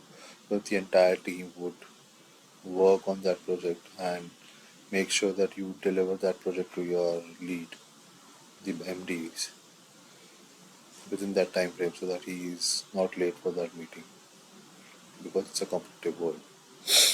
So someone asked me what is an investment bank's day-to-day life. So there are two kind of investment banks. One is, we also have, a back-end investment bank supporting support over here. And one is front end, one is back end. By front end I mean customer facing, and back end I mean non-client facing, doing secondary research and helping build the marketing pitches for the frontline office. So frontline offices work in a manner where their job, they are, divided among various verticals. One would be purely into deal execution, one will be into marketing and acquiring more of deals, one will be into licensing. So once idea conceives, or director conceives an idea, he would like to meet an existing relationship and float an idea to him. He'll ask his team to actually build around a case, a marketing material, pitch material. I would be showing you that pitch material sometime later, uh, probably maybe towards the end, or no, maybe beginning of the next session.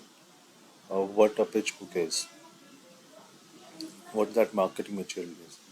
So then in the entire team over there works around those timelines and make sure that they build on that pitch material. There'll be lot many reiteration, modifications. You might need to leverage existing pitches that were done for a similar mandate and see what kind of things you have done. How do you compare? How do you present that material? What do you present? How are you presenting your case? How you position yourself ahead of your competitor? How do you perceive these companies uh, in comparison to its peers, right? So, and in a backup setup, you will be getting, if those, so suppose large corporates, international corporates, so they have back-end offices over here so that they can work round the clock. No one can work 24 hours a day, though investment bankers does at times. Hence that fatigue things happen, and then there are certain regulations happen, then they're not supposed to work, they need to have that kind of relaxing period. What does that investment bank international front end office does? They also have open back end offices over here so that they work around the clock. Suppose in US US is 12 hours. You know, there's a difference of 12 hours between us and them. Once they stop, the support team or the back-end investment banking team over here starts the job. So once that Indian teams has a day, calls it off day, they send their work to them and then they take it off. So the work is happening 24 hours round the clock, right? I hope you are able to comprehend what I'm saying, how this industry is operating. Yes, sir. So I would suggest uh, investment banking to start off your career with at least a back end, try and understand what are things, and then aim for front end. So, sir, is equity research a part of backend? So what I mean to back end is that you're not client facing. You don't interact with client. You support. It's a support function. That Okay, sir. depends.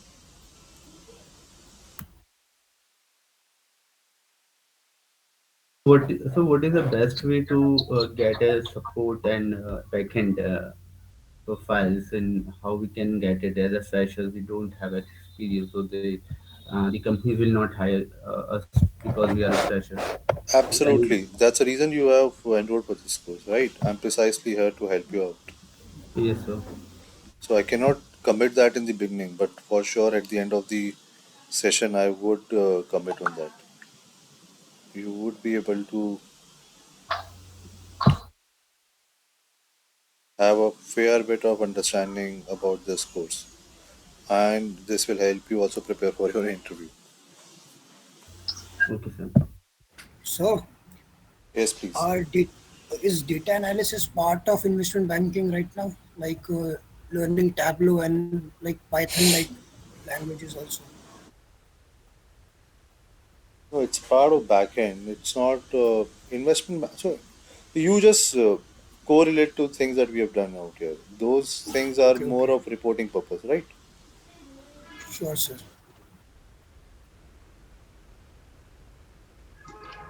Sir, so we can say that equity research is a part of investment banking, right, sir? Yes. Okay. So you're part of which IB right now? I'm part of investment banking. I can only say that, but I cannot further share my details. Sorry.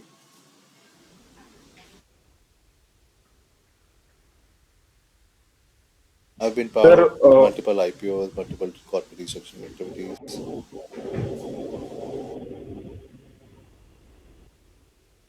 sir, what work do quants and quantitative analysts and traders do in investment bank?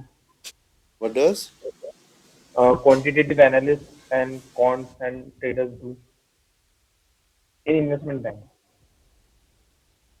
quantitative analysis? What do you mean by quantitative? Quant is like maths, right? Analyzing various numbers, right? That's quantitative. Qualitative is more of subjective, right? Company understanding company industry. That's what quant and qual difference between quantitative and qualitative. Sir, so there is a new branch appearing. Earlier there was only traders, but now quant people are entering traders. So do these people actually trade on the markets in an investment bank, or they just facilitate for the OTC and swaps for their clients? Yeah, there will be so many companies coming up with so many things, right? There might be a company which will have employ only IT professionals who can build on their softwares, algorithms, and do an automated trading, right? Yes, sir. There'll be that kind of a setup. There'll be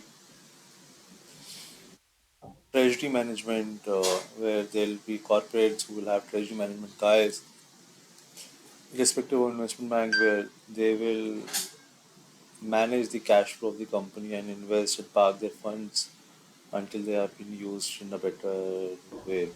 So there are so many, branches. Sir, you are not audible. I'll say there are so many branches of it. So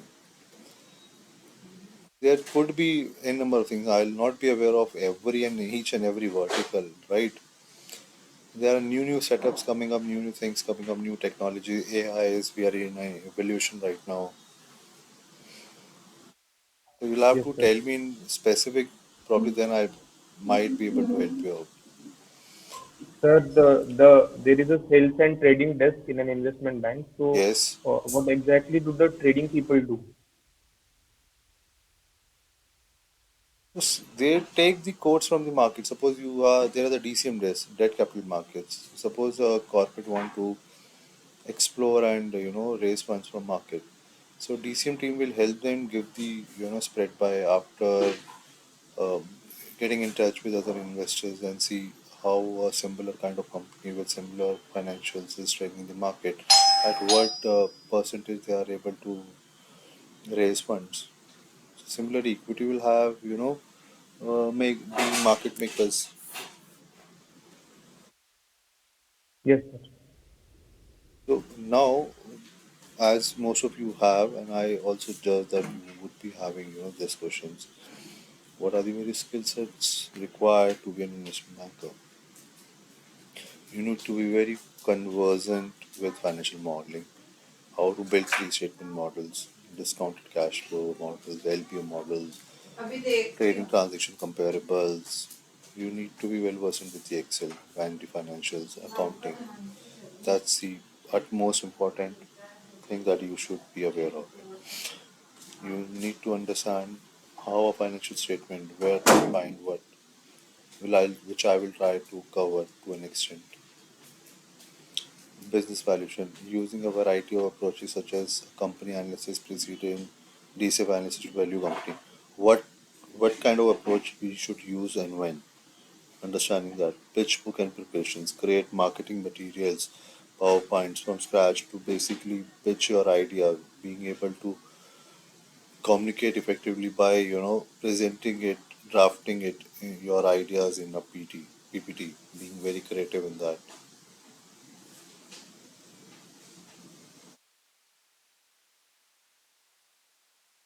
Transaction documents, preparing documents such as confidential information, CIM, investment teasers, term sheet, data room setup, etc. So data room is where every data. So there are certain disclosure, non-disclosure agreement that needs to be signed. Certain private information should not be leaked out in the market. So all these setups you should be conversant with. Relationship management, you should know how to speak to topmost clients and also able to execute it well. Building that relationship is very important skill. Sales and business development, meeting potential clients, pitching them, acquiring new customers, understanding what the market trend is, then negotiation between uh, on the deal table, making convincing the investors and the management that this is the right decision and why this is the right decision and the right valuation.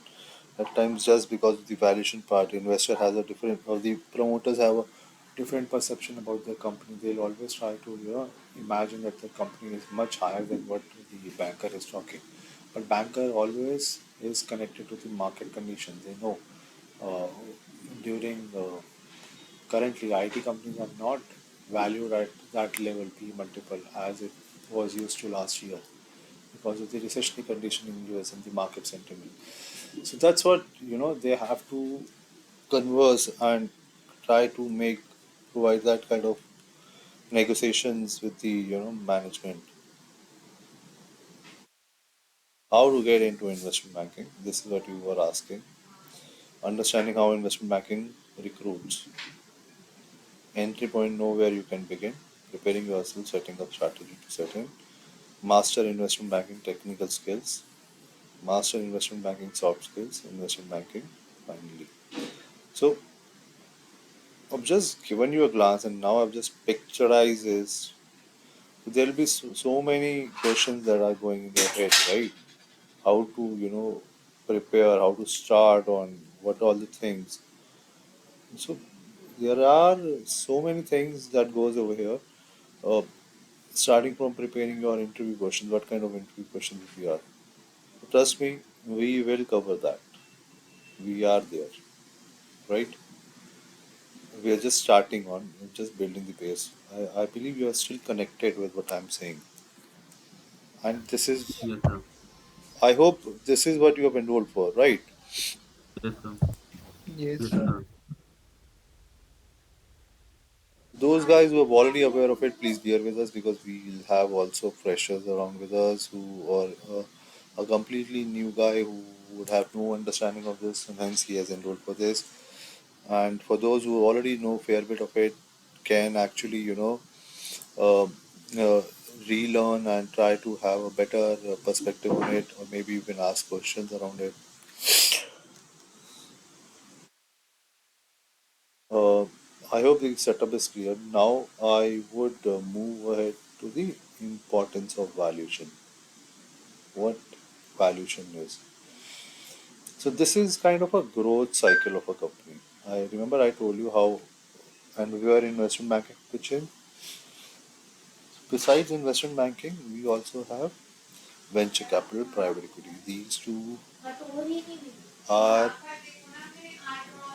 are institutions who invest in new companies which are not listed in the market, unlisted companies. So imagine you being a startup. Now try to relate it over here. You being a startup over here, you started. This is the seed that you planted. Now you are just growing. Okay, you've grown to this level, or maybe this is the idea generation stage. This entire thing I'll say is an idea generation stage, or maybe it could be you have already started, but you are at this level. Now you to grow, you would require resources. You have put in your resources till here point. You don't have any other. No one is lending you. Banks are not willing to lend you because they're not convinced whether you are still profitable or if you would have any cash flow. Banks will only lend you when they see that you have a free cash flow in hand and you will be able to service their debt and repay their principal. They will not take any risk beyond that. However, contrary to this, there are certain venture capital who are in terms of investing in very risky assets. So these venture capitalists are specialized in seed funding. So what they'll do is they will lend you money, they'll lend you support, and assuming that you will not be able to pay them back. So hence they would not invest in one, they would invest in multiple companies. And out of those, if couple of them even works well, that will give them huge ROI that will be sufficient enough to cover the others who have gone bankrupt and plus give the handsome return to investors. These are those. So once you have reached out to venture capitalists and took the seed funding, next would be a growth funding. How do you take after getting that? After getting that, now you started building on your brand, you started building, doing operations, you've achieved a certain stage, but now you need to grow further. How do you grow? Private equity is the guy who would support you. Private equity are those institutions which invest. They acquire pool of funds. Even venture capital also acquire pool of funds. Private equity also acquire pool of funds. So sovereign wealth funds, all the pension funds are called as private equity. They invest in these uh, companies like Blackstone, Temasek, KKR. These are huge fund houses. They'll float with an offering, like mutual fund. You just correlated to mutual fund. Just that you will not have small investors. You will have a minimum ticket size of investment in this fund, and the exit period is generally for a private equity is 5 years and above. 5 to 7 years is when they would like to exit from that investment. private equity is used for growth funding. So now private equity guys wants to exit their investments. They'll do an offer for sale, or just in case the company wants funds, they will go for an IPO by issuing fresh equity.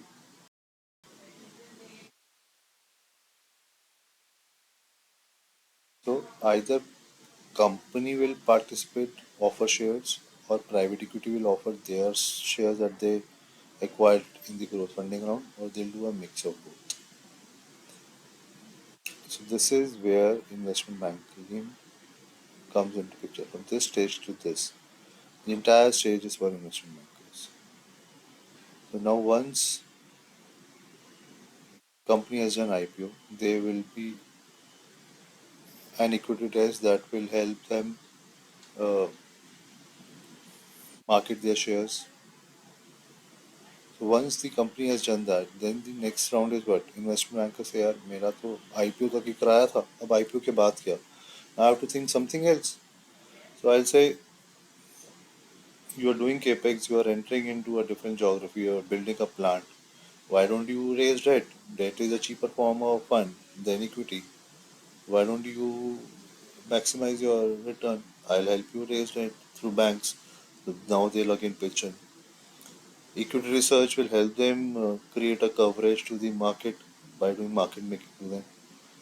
Spread the awareness. Hello guys, I'm audible.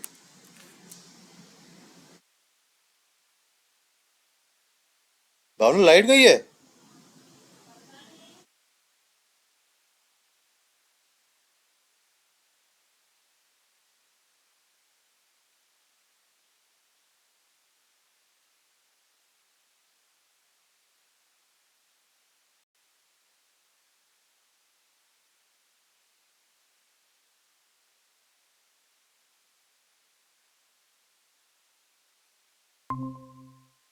Okay, fine.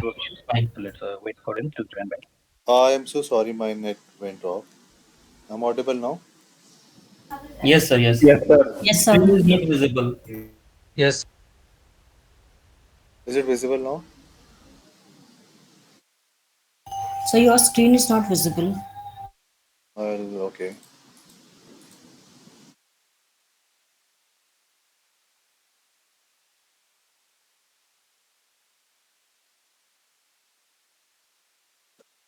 Is it visible now? Yes, sir. Now it is Yes, sir. visible. No.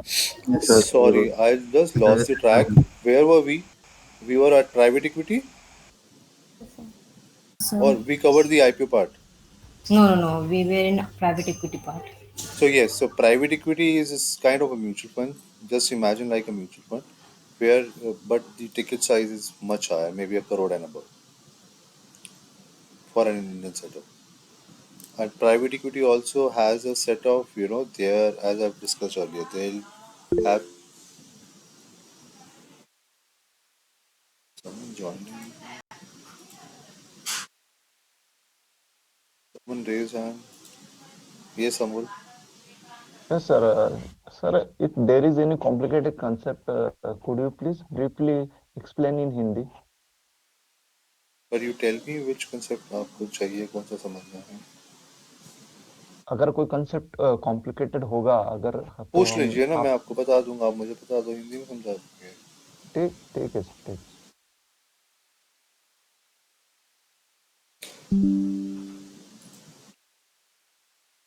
So private equity is like a mutual fund.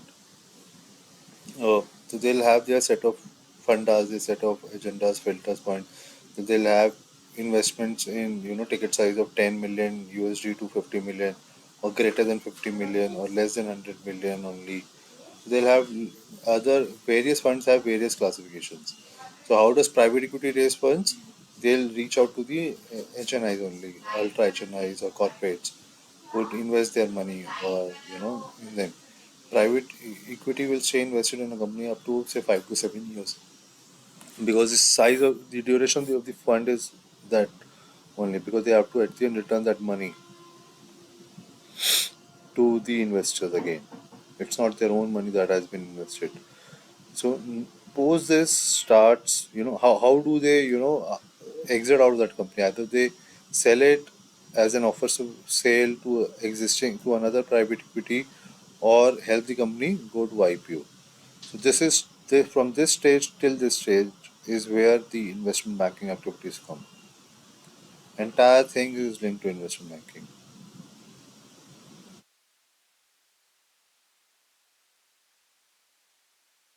So when they help them, so what can be done? Either they can private equity guys will help the company to go IPO. So either company can go for a fresh issuance if they need funds, or they can only go for an offer for sale where private equity can partially exit their shareholding in the company, or a mix of both, offer for sale as well as fresh equity. Now, investment banker made money in IPO. They helped them go to market, made them market making for them. Now, is the job done for them? No. Investment banking are smart people. वो अलग अलग product ही चिपकाते रहेंगे same client को. उनको भी तो अपना धंधा चलाना है यार. एक बार रिलेशनशिप बन गया, how do they leverage them? कहेंगे सर आप अब केपेक्स कर रहे हो, you are building another plant in some और एक्वायरिंग अ न्यू इंडस्ट्री और something, new machinery. Why don't you take on debt capital, and because debt capital is always a cheaper source of fund and maximize the return, and hence I'll help you out raise money. I'll reach out to bank, do all the documentation for you, and help you raise funds. Realizing you just sit tight, I'll help you and give you best possible rate. यहाँ investment banking का धंधा चल गया, चलो यहाँ से fees आ गई. अब क्या करें भाई? Equity research. चलो भाई, कंपनी ने स्केल कर लिया है, इंटरेस्ट इन्वेस्टर्स का डेवलप कर दिया है. Now what?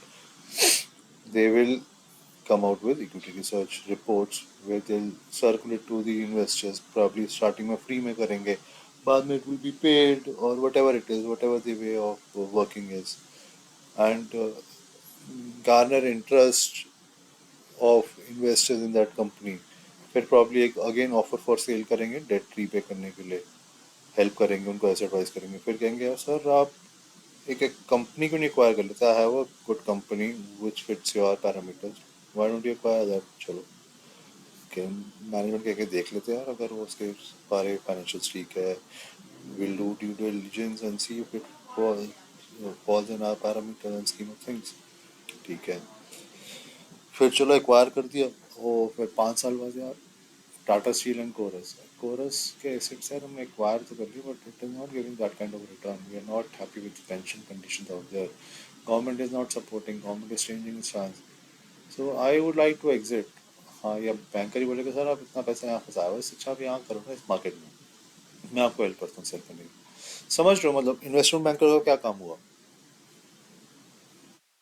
Yes, sir. Like अपनी from फीस start निकालनी, to अपनी end. To keep अपनी the salary. client engaged and earn money out of it. Exactly. अलग अलग तरीके से अलग अलग चीज़ें बेचते रहना, अलग अलग लाइफ साइकिल में, अलग अलग स्टेजेस में. You require, company will require these things to grow. I had to ask, like in all this process, where does the hedge fund like people will come? Hedge fund. See, what is hedge?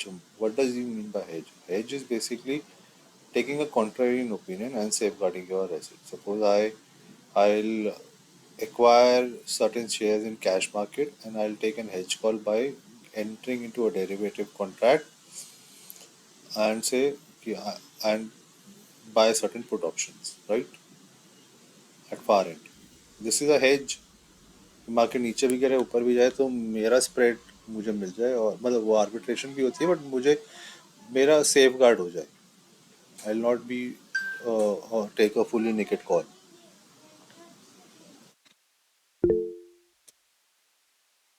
Hedge fund. So I have a question. Hmm. So what will be the right time for the company to publish their IPOs in the market, like LIC recently did it? So the ideal time is when the market conditions is right, company has matured enough and is able to justify whether their growth story. So it's simple, like you are an investor, why would you invest in a company? Just because your neighbor is investing, or you would like to have a confidence in the growth story? You need to see stable or stabilized stabilize operation operation or or positive positive EBITDA EBITDA or potential or to grow, potential to grow or like a or Paytm like a company Paytm company जो 2000 का share जो आपको आपका share 500 में आपको मिलेगा 500 बाद में में, मिलेगा बाद में. so you've lost 1500. Yes, sir. Okay. So in the mature when the company Is will be mature, then ripe enough to actually go to market and raise funds, okay. and it fits And the it fits investor the investor parameters parameters.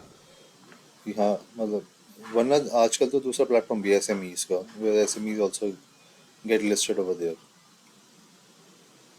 Okay.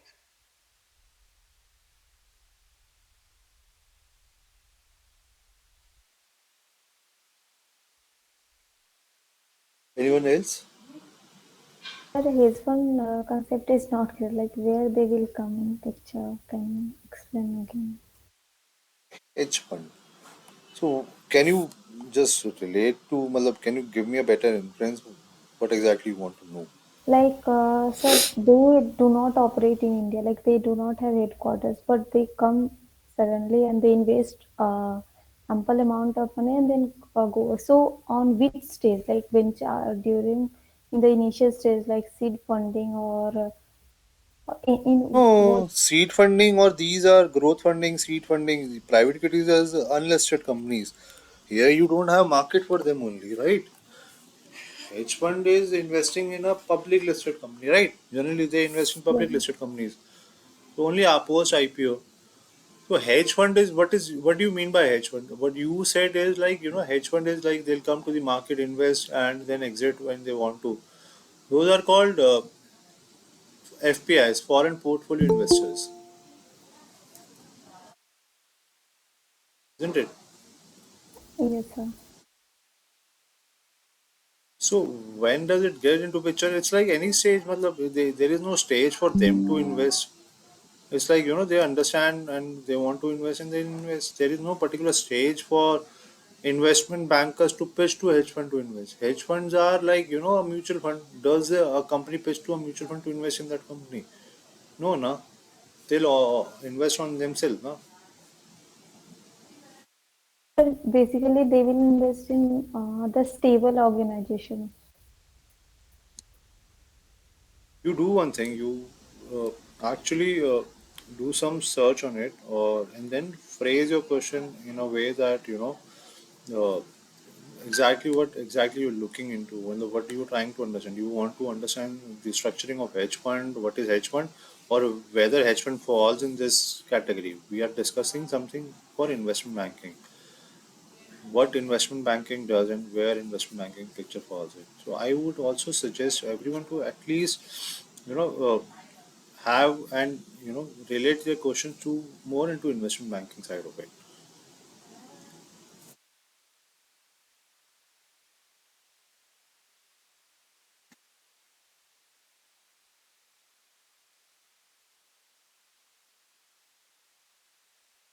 So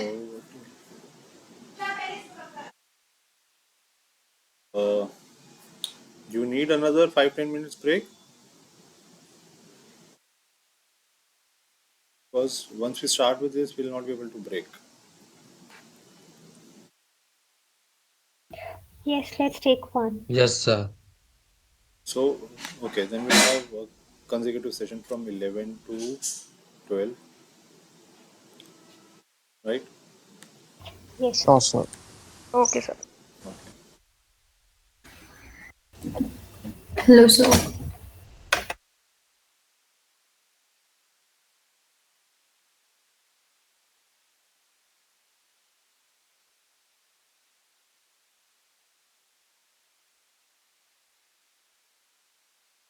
I hope everyone is back. Yes, sir. Now coming, let us see. Messed up a little bit. Cover these basics. Now let's get into what valuation is.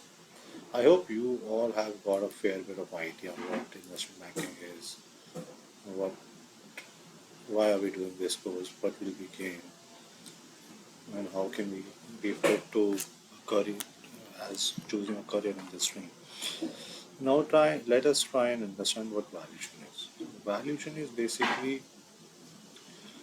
understanding what is the net worth of the company, what is the value of the underlying asset that we are valuing a company for, what is it worth considering all the aspects, its current positioning and the future outlook and the earning power it has. Valuation, there are two types of valuation. Valuation is basically, subjective approach, and also at times, we try to be as objective as possible. Why do I say that it's a subjective? Because no two valuer will have a same answer. Why? Because there are lot of subjective arguments. Everyone will have his own school of thoughts. There will be lot of independent and dependent variables that we will be choosing. For example, when you value a company, you will project the revenue flows. How do you project the revenue flows? How do you forecast? Some will project basis the historical numbers. Some will say that I will refer to the historical, but I'll do a weighted average with the industry growth rate. Some will say I'll also consider the macro environment. I'll say that company. Some will have more information and say the company is also planning to enter new geographies, new markets. They will have X, 2x the level. So it's again subjective, but at the same time being objective and reasonable, so that it should not be out of the moon and within the standards prescribed. And the investors at the end should be able to comprehend, or the whomsoever the valuation report is intended to be able to understand. That's basic valuation. A business can be valued by employing one or more valuation methods. Who's this?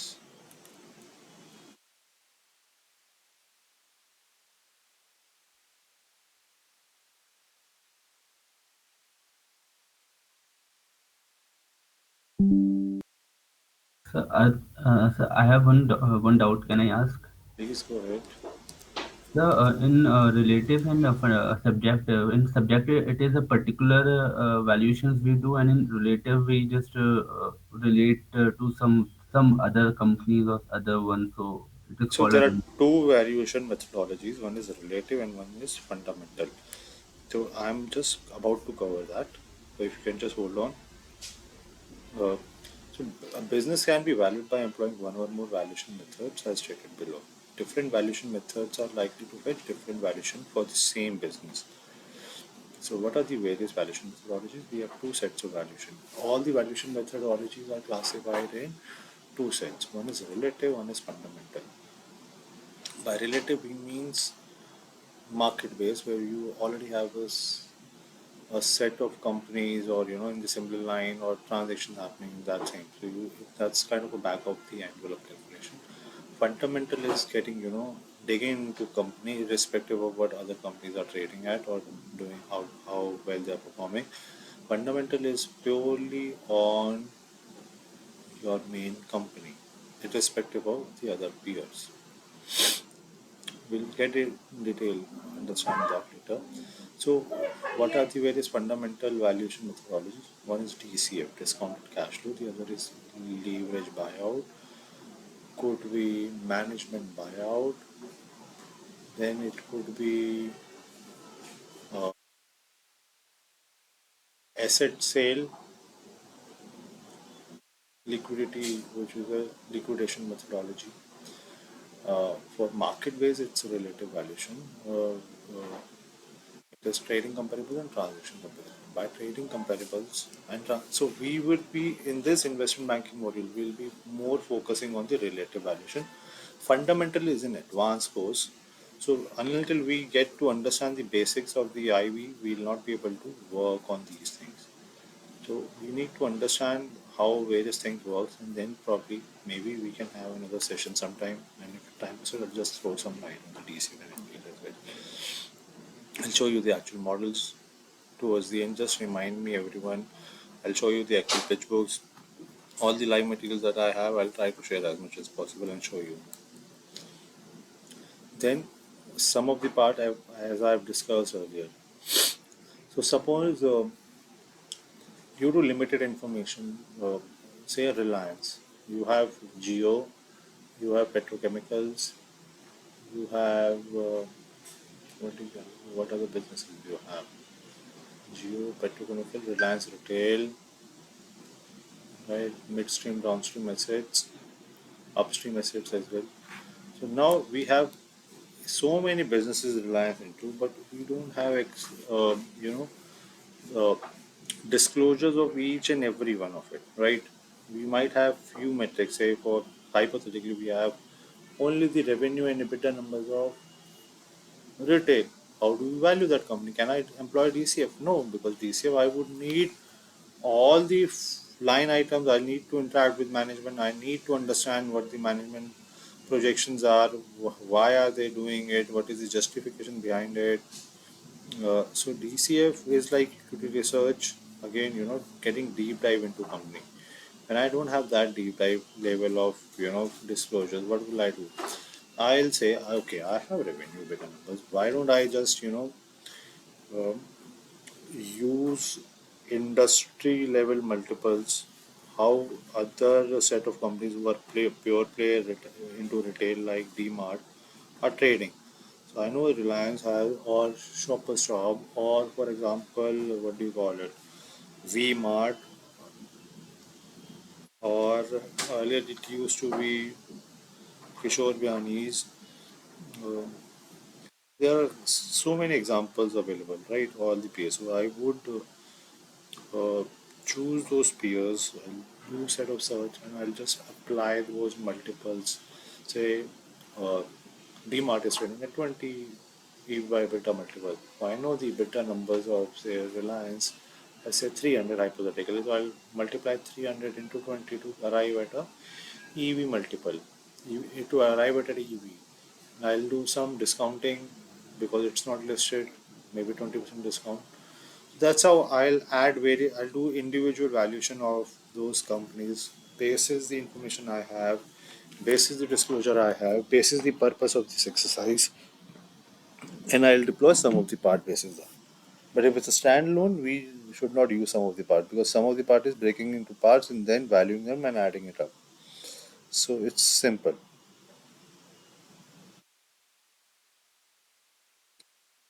What are the valuation rationale? The questions, general questions are how much should you pay for a minority stake and how much should you pay for a controlling stake.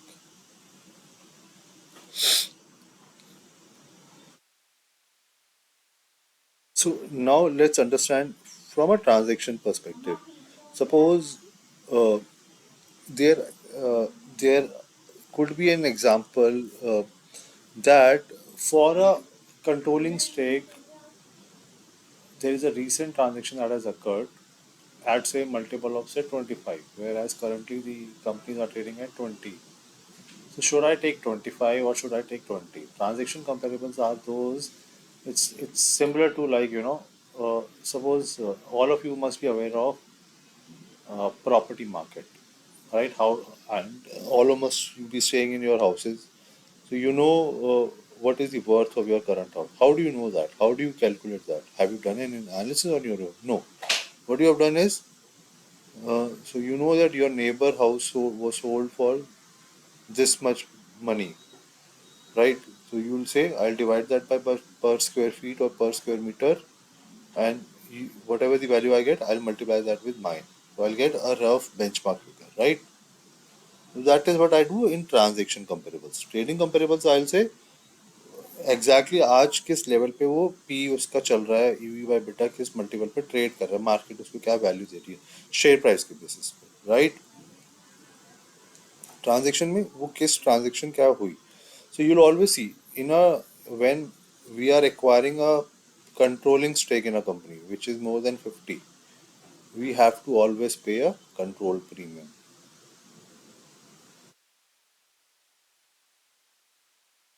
Can you explain a bit again about trading versus transaction comparable? Yes. Trading मतलब already trade कर रहा है, transaction मतलब अभी recently वो transaction past में हुई है।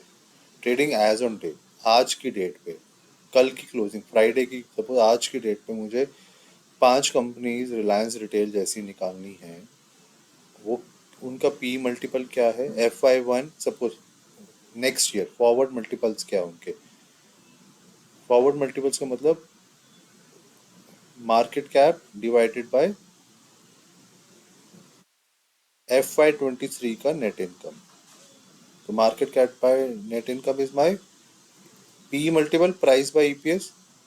It's similar to price by EPS only, क्योंकि डिनोमिनेटर सेम है, market cap divided by number of outstanding shares, net income divided by number of outstanding shares will give me the same thing. Yes, sir. I'll repeat. How do we calculate EPS? Net income divided by number of outstanding shares. How Yes, do sir. how do we calculate market cap? Share price into number of outstanding shares. तो मैं अभी क्या कह रहा हूँ, हम P कैसे निकालेंगे? Market cap divided bye net income, the same thing. Yes, sir. Got it. Yes, sir.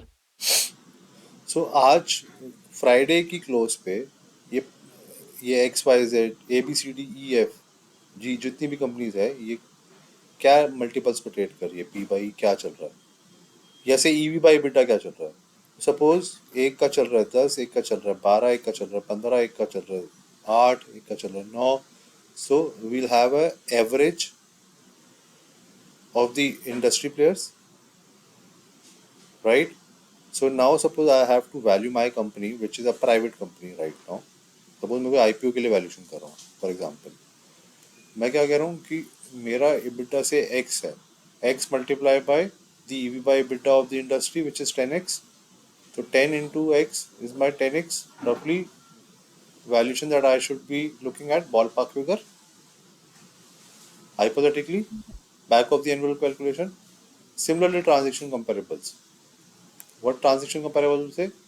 कि अगर suppose DMart was acquired by say a KKR private equity guy कल ही, या मतलब 10 दिन पहले या 1 महीना पहले या 6 महीने पहले, तो वो किस मल्टीपल पे एक्वायर हुई है ईवी बाय बेटा से, वो 15 पे हुई है, बिकॉज उसमें कंट्रोल प्रीमियम था, पूरी कंपनी एक्वायर करी है। So now if I have to value my company, I know back of the envelope कि मेरी वैल्यूएशन क्या होगी कंपनी की, right. If all the parameters others are same, will discuss in detail what is that, but एक बार एक ball park figure समझो इसको, बस इतना ही समझो, क्या क्या स्टेप्स है वो बहुत डिटेल में भी समझाएंगे, right. Then comes the, this is the relative, now comes the intrinsic value or the fundamental. If I have to understand the company better,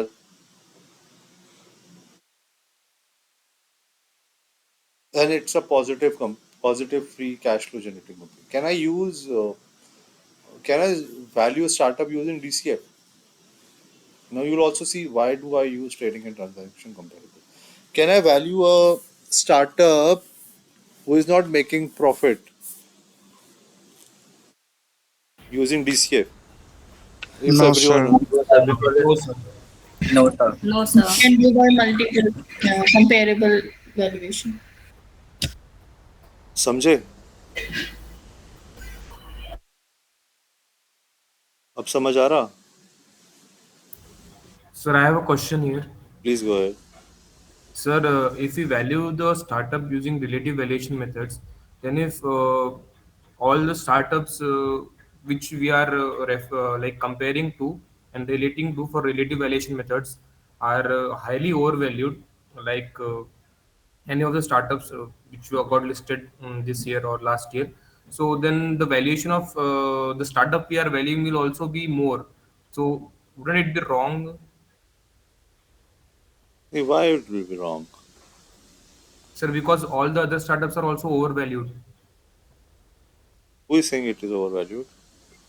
Uh, Sir, as per the profitability of those startups, if we have seen, or वो तो the profitable है ही नहीं, हम तो value नहीं कर रहे उसको प्रॉफिटेबल के बेसिस पे. like sir, the if we take an example of PTM malls, its valuation was down by like 99%. So if this happens, then a lot of I mean the numbers can go like anywhere. So how can we get an idea? So, see, you try and understand one thing. Paytm का IPO कब आया था? Uh, Sir, I guess last year. Last year. उस समय were we talking about recession? Was there a war? Was there anything? No, sir. Oh, sir. वो macro environment was the interest rate rising? No, sir. No. फिर तो उस समय के parameters के हिसाब से हम वैल्यू कर रहे थे, राइट? आज के पैरामीटर और पहले वाले पैरामीटर सेम नहीं हो सकते, Right, sir. isn't it? Yes, sir.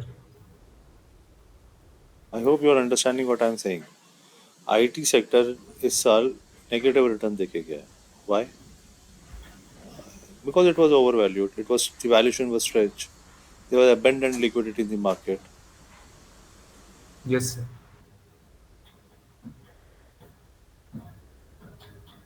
isn't it? Yes, sir.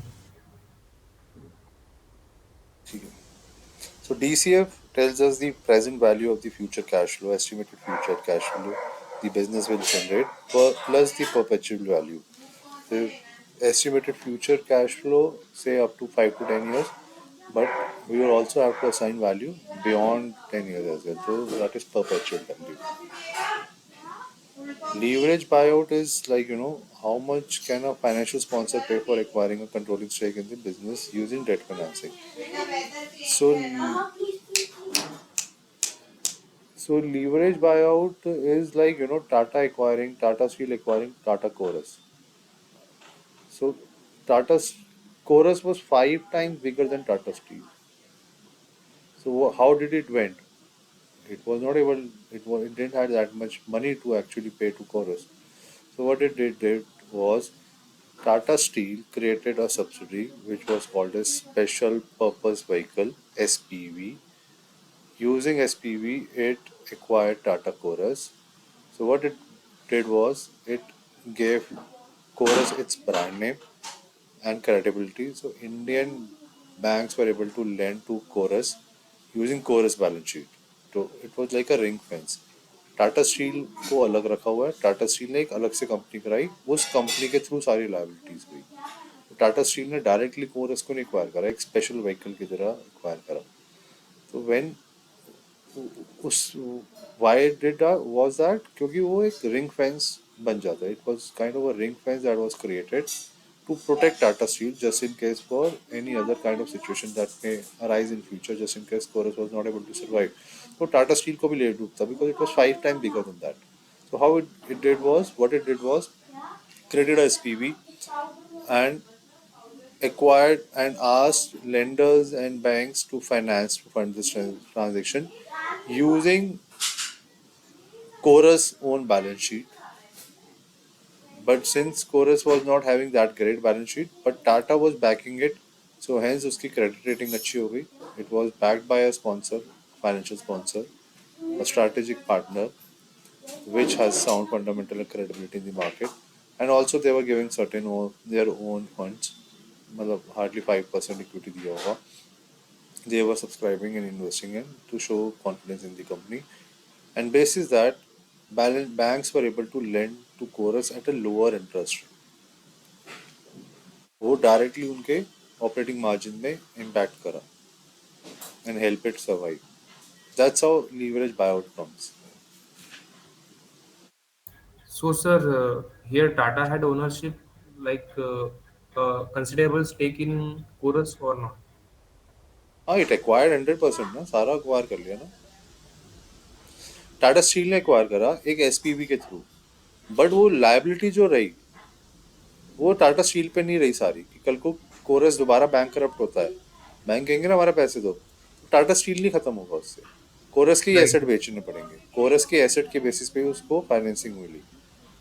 And sir मतलब इक्विटी जो है वो स्टील, भले टाटा स्टील ने, 100% मिला, लेकिन डेट के थ्रू मिला, तो मतलब लायबिलिटी नहीं आई टाटा स्टील सो को ऐसा। मेजर एलबीओ में measure it is debt financing yes.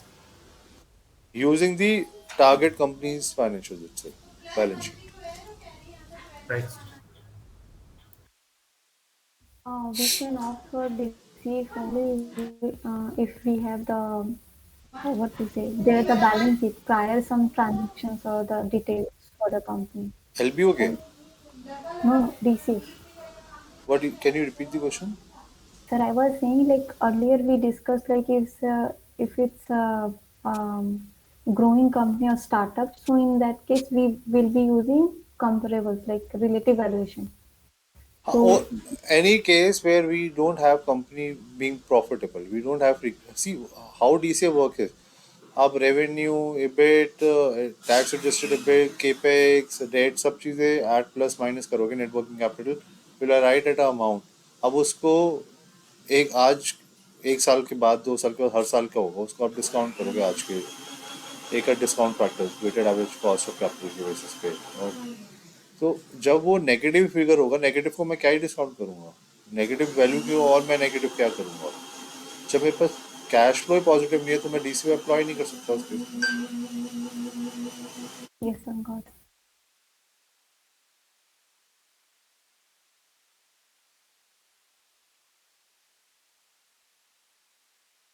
Anyone else, any question?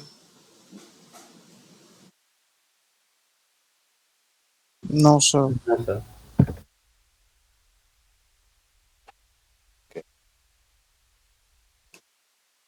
C this is a football field valuation.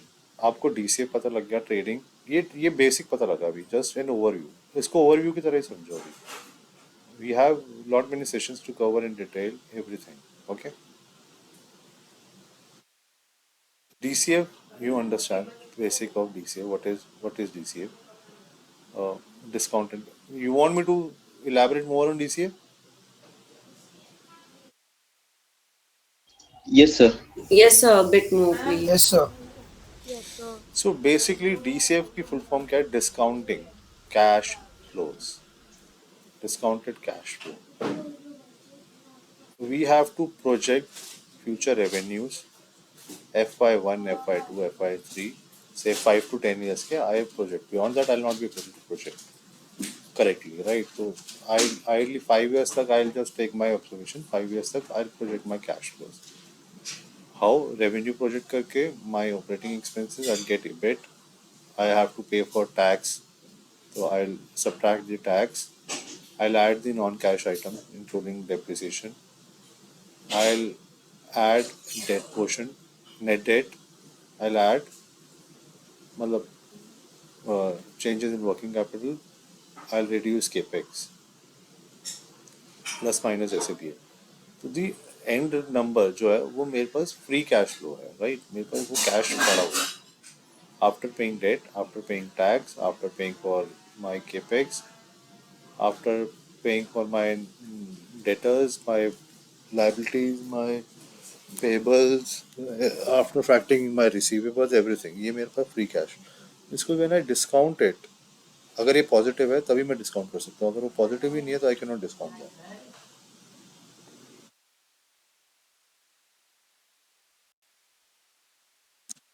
This is the crux of it.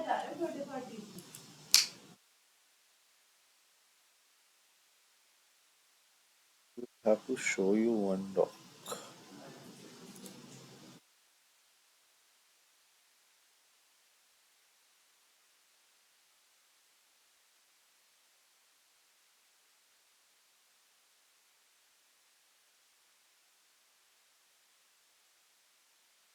Hello, sir. Yeah. Sir, FCFE as free cash flow cannot be negative. Yes, it cannot be negative. Okay, thank you. So one question I have, like in what cases like we will consider positive changes in working capital and positive capex and Pardon? So while calculating the FCFF, when to add and when to subtract the changes in working capital. If it's going out of business, like suppose capex, like if we are getting some return from that, then we will be adding, or if it's just the investment, then we will be subtracting. Sorry, Okay. I'm not able to understand. Can you repeat your question, please? Sir, you mentioned that the capex and the changes in working capital either we can add or subtract. Not either. I've not used either. So मेरा अगर negative working capital होगा तो वो subtract हो रहा होगा. Capex मेरा outflow है, जो भी आउटफ्लो है वो सब्ट्रैक्ट हो रहा होगा, जो भी इनफ्लो है वो मेरा प्लस हो रहा होगा. Simple. Hello sir, sir net date add करेंगे क्या आप? Net date. नेट डेट, हाँ, अगर मेरा डेट ज़्यादा है, कैश कम है, तो ऑब्वियसली वो नेट डेट पॉजिटिव हुआ ना.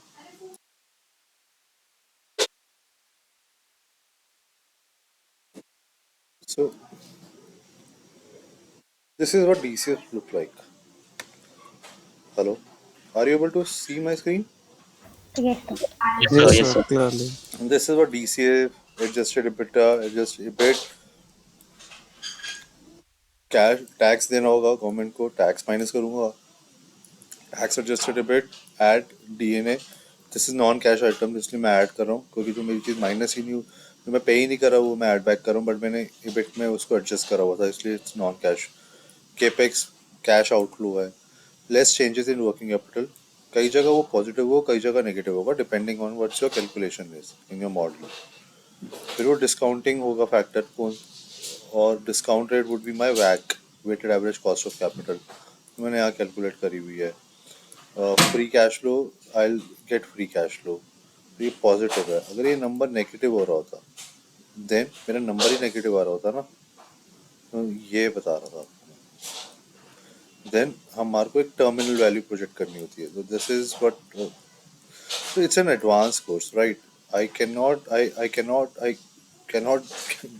get into right now because you will get confused. There are so many things which we have to cover before get into it. So this is future perpetual terminal value EBITDA multiple के हिसाब से भी you get the end.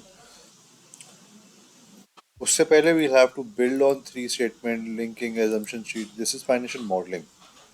This is an advanced course where you have to set up all the assumptions. You have to calculate everything. Calculations क्या है, debt schedule, I income statement, cash flow, balance sheet match करनी. So there are so many things that goes into it. Okay, I was just trying to give you a glimpse of it. So, Yeah. yeah, so I have a question. Like, if there is any highly debt company like L&T or something, so we have to do FCFF valuation, right? Instead of FCFE. Free cash flow to firm and free cash flow to equity. That Yeah, depends on we have to, what are you valuing, whom are you valuing for. If like, it is for equity investors, so it will after paying off your debt. If it is for the total company, but then in case like the highly debt company, so it's equity. So if we find out the value for the equity investor, it comes to negative. So we can do FCFF analysis for the firm. no, why are we doing what? First to you think about that ना. मेरे पास ये है और मैं ये कर लूँ, एक सेपरेट चीज है. मैं कर क्या रहा हूँ पहले वो उसका आंसर दो ना. Okay, so if I want to know about the equity investors valuation, so and but it's coming out negative. So what should I do? Like which valuation I should do? Can you repeat your question कि which valuation you want to do मतलब? So like I just want to do FCFE valuation like for the equity investor. For Okay, the equity investor. for the equity, like I want to do equity valuation. वो किस चीज के लिए कर रही हूँ मैं इक्विटी वैल्यूएशन, क्या पर्पस क्या है? So just like I'm doing valuation. That's why I'm saying like No, just I want to understand why are you doing the valuation? What is the purpose of that valuation? so I'm just taking a question like I'm just not looking upon the See, FCFF, FCFE कब use करते, क्यों use करते, ये अलग separate topic है all together. yeah you tell yeah me ना, why you are looking at what, मतलब you saying कि मैं इक्विटी को वैल्यू करूं या नहीं करूं. Yes sir. सर जैसे मैंने LNT पे एक मॉडल बनाने का ट्राई किया था ठीक फाइनेंशियल है. मॉडल. ओके. तो सर उसमें उसका मतलब LNT पे हाईली डेट कंपनी मतलब मैंने जैसे जिस हिसाब से रिपोर्ट्स वगैरह पढ़ा था वो हाईली डेट कंपनी था. तो उसका जब मैंने वैल्यूएशन किया था तो उसका FCFE के थ्रू जब करा तो वो नेगेटिव आ रहा था सर. तो इन दिस केस मतलब I what should I do. तो आपने FCFE क्यों करा, FCFF क्यों नहीं करा? So that's why I'm asking ना like I can go for FCFF, right? C FCFF ही करना चाहिए पहले मुझे तो. मैं अगर Yes. पूरी कंपनी की वैल्यूएशन कर रहा हूँ तो पहले तो मैं एंटरप्राइज वैल्यू कैलकुलेट कर रहा हूँ, मैं मार्केट कैप कैलकुलेट कर रहा हूँ. FCFE आपको मार्केट कैप देगी, Yeah. Yes. FCFF मुझे एंटरप्राइज वैल्यू देगी. Yes, I did FCFF, but after that I also did FCFE. Just asking, so there is any other way to find out the market valuation for the highly debt company? So why are you using the term as highly debt? So, so what should we say for? See, if it's a listed company तो valuation तो है ही ना मेरे पास में. I'll tell you how to do that valuation. वो market cap मतलब listed companies का कैसे निकालते हैं, इस ये नेक्स्ट स्टेप है उसके बाद. ठीक है. Okay, okay. You will understand what is ये एंटरप्राइज वैल्यू कैसे वर्क करता है, क्या करते हैं. But for that you have to give me time to at least, so that for other audience also they actually understand ये, Okay. है ना. सो अभी फुटबॉल फील्ड समझ लो at least, what is football field.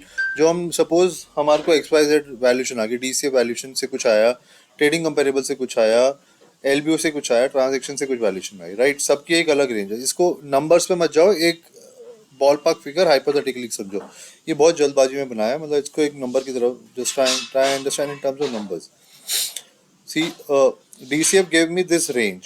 Every valuation will give you a range. No one will give you a precise answer. This is a range.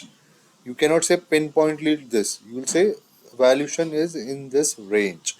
If you look at IPO, a valuation or the price book building is in this price band. Everything is in range. You cannot have a pinpoint answer to it. This is my valuation. It will always be in a range. So DCF will give me a range of say this to this. Trading comparable is giving me a higher valuation range of this to this. DCF with synergy. Synergy is like I'm acquiring one plus one,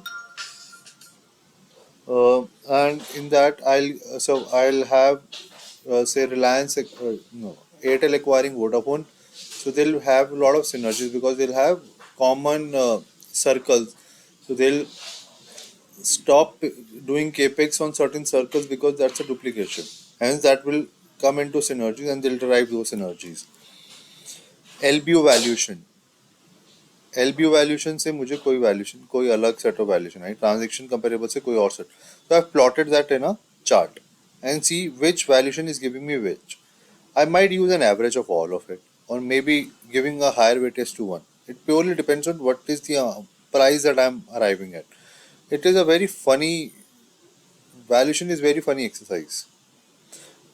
Actually industry में there are things at times, we work other way around. Management, the founders of two companies must have agreed on a valuation, and we might have to work around those valuation and justify those valuation. At times that is also happens.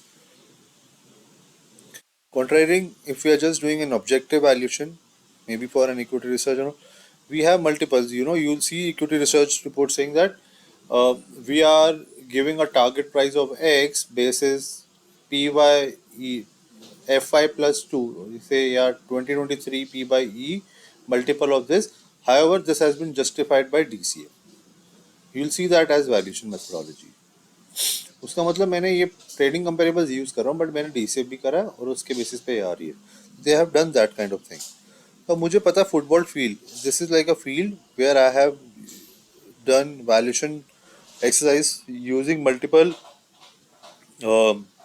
methodologies and arrived at a valuation. So that I have might be using weighted average, might be using only couple of, but at least I know which valuation methodology is giving me which figure. So this helps me being objective and understand, I've missed out on anything. Someone is giving me higher, someone is giving me lower. There might be X, Y, Z reasons behind it. Could be possible DCF is giving you an ultra high valuation, but हर किसी का एक factor है, वो हम बाद में समझेंगे.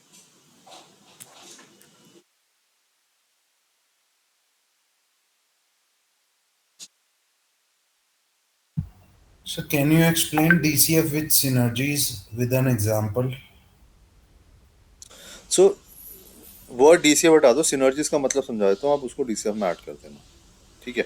Synergies are when you when two companies are merging together.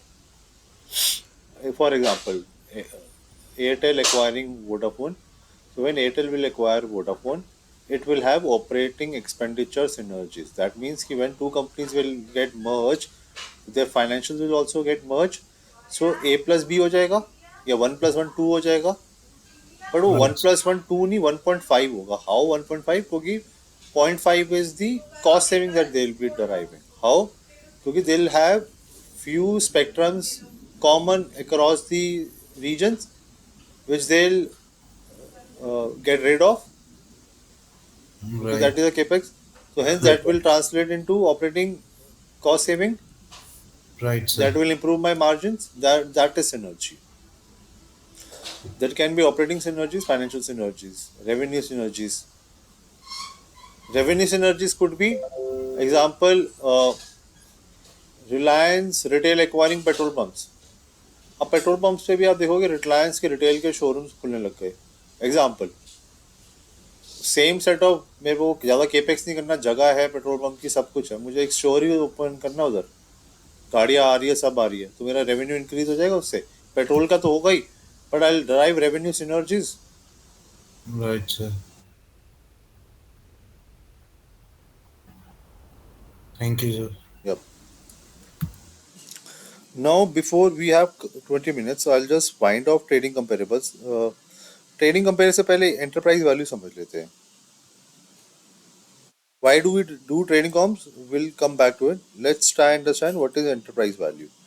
Uh, Trust me, this is the crux, bread and butter. ये क्वेश्चन इंटरव्यू का है, आएगा ही आएगा, for freshers specially, even for vintage guys also.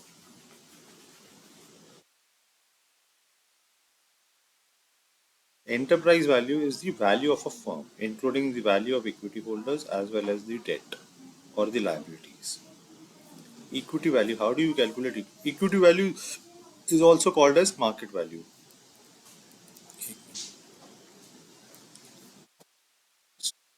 सो एक तो ये है एंटरप्राइज वैल्यू माइनस ये करके आ रहा है मेरा इक्विटी वैल्यू और market cap.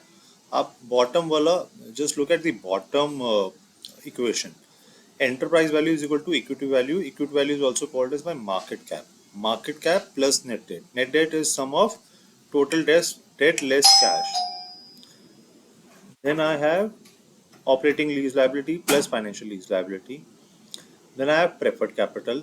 Then I have minority interest. I add that. These are all my liabilities. Cash is my asset. So why I am subtracting cash? Anyone? Sir, because that will be a benefit, like that will be subtracted from that, so we can get net how much we need to pay if we have to buy the company. Precisely. So what does he mean is we'll not pay cash to acquire cash, right? Everyone on it? अगर एक company की value कर रहा हूँ मैं, total value कर रहा हूँ, उसकी बैलेंस शीट पे कैश है, तो should I pay that cash to acquire that cash? नहीं ना, तो मैं वो उतना अमाउंट दूंगा ही नहीं कंपनी को, Yes, sir. राइट? क्योंकि एट द एंड तो मेरे पास ही आएगा, मैं पहले उसको ऐड करूं फिर उसको माइनस करूं, क्या मतलब? Right, sir. Got it. So how do we calculate market cap? Let's start with equity value. We also call this as EV to equity bridge. EV to equity bridge मतलब enterprise value से अगर मुझे market cap आना है तो मुझे क्या क्या करना पड़ेगा. सिमिलरली इक्विटी वैल्यू से मुझे एंटरप्राइज पे जाना है तो क्या क्या करना पड़ेगा.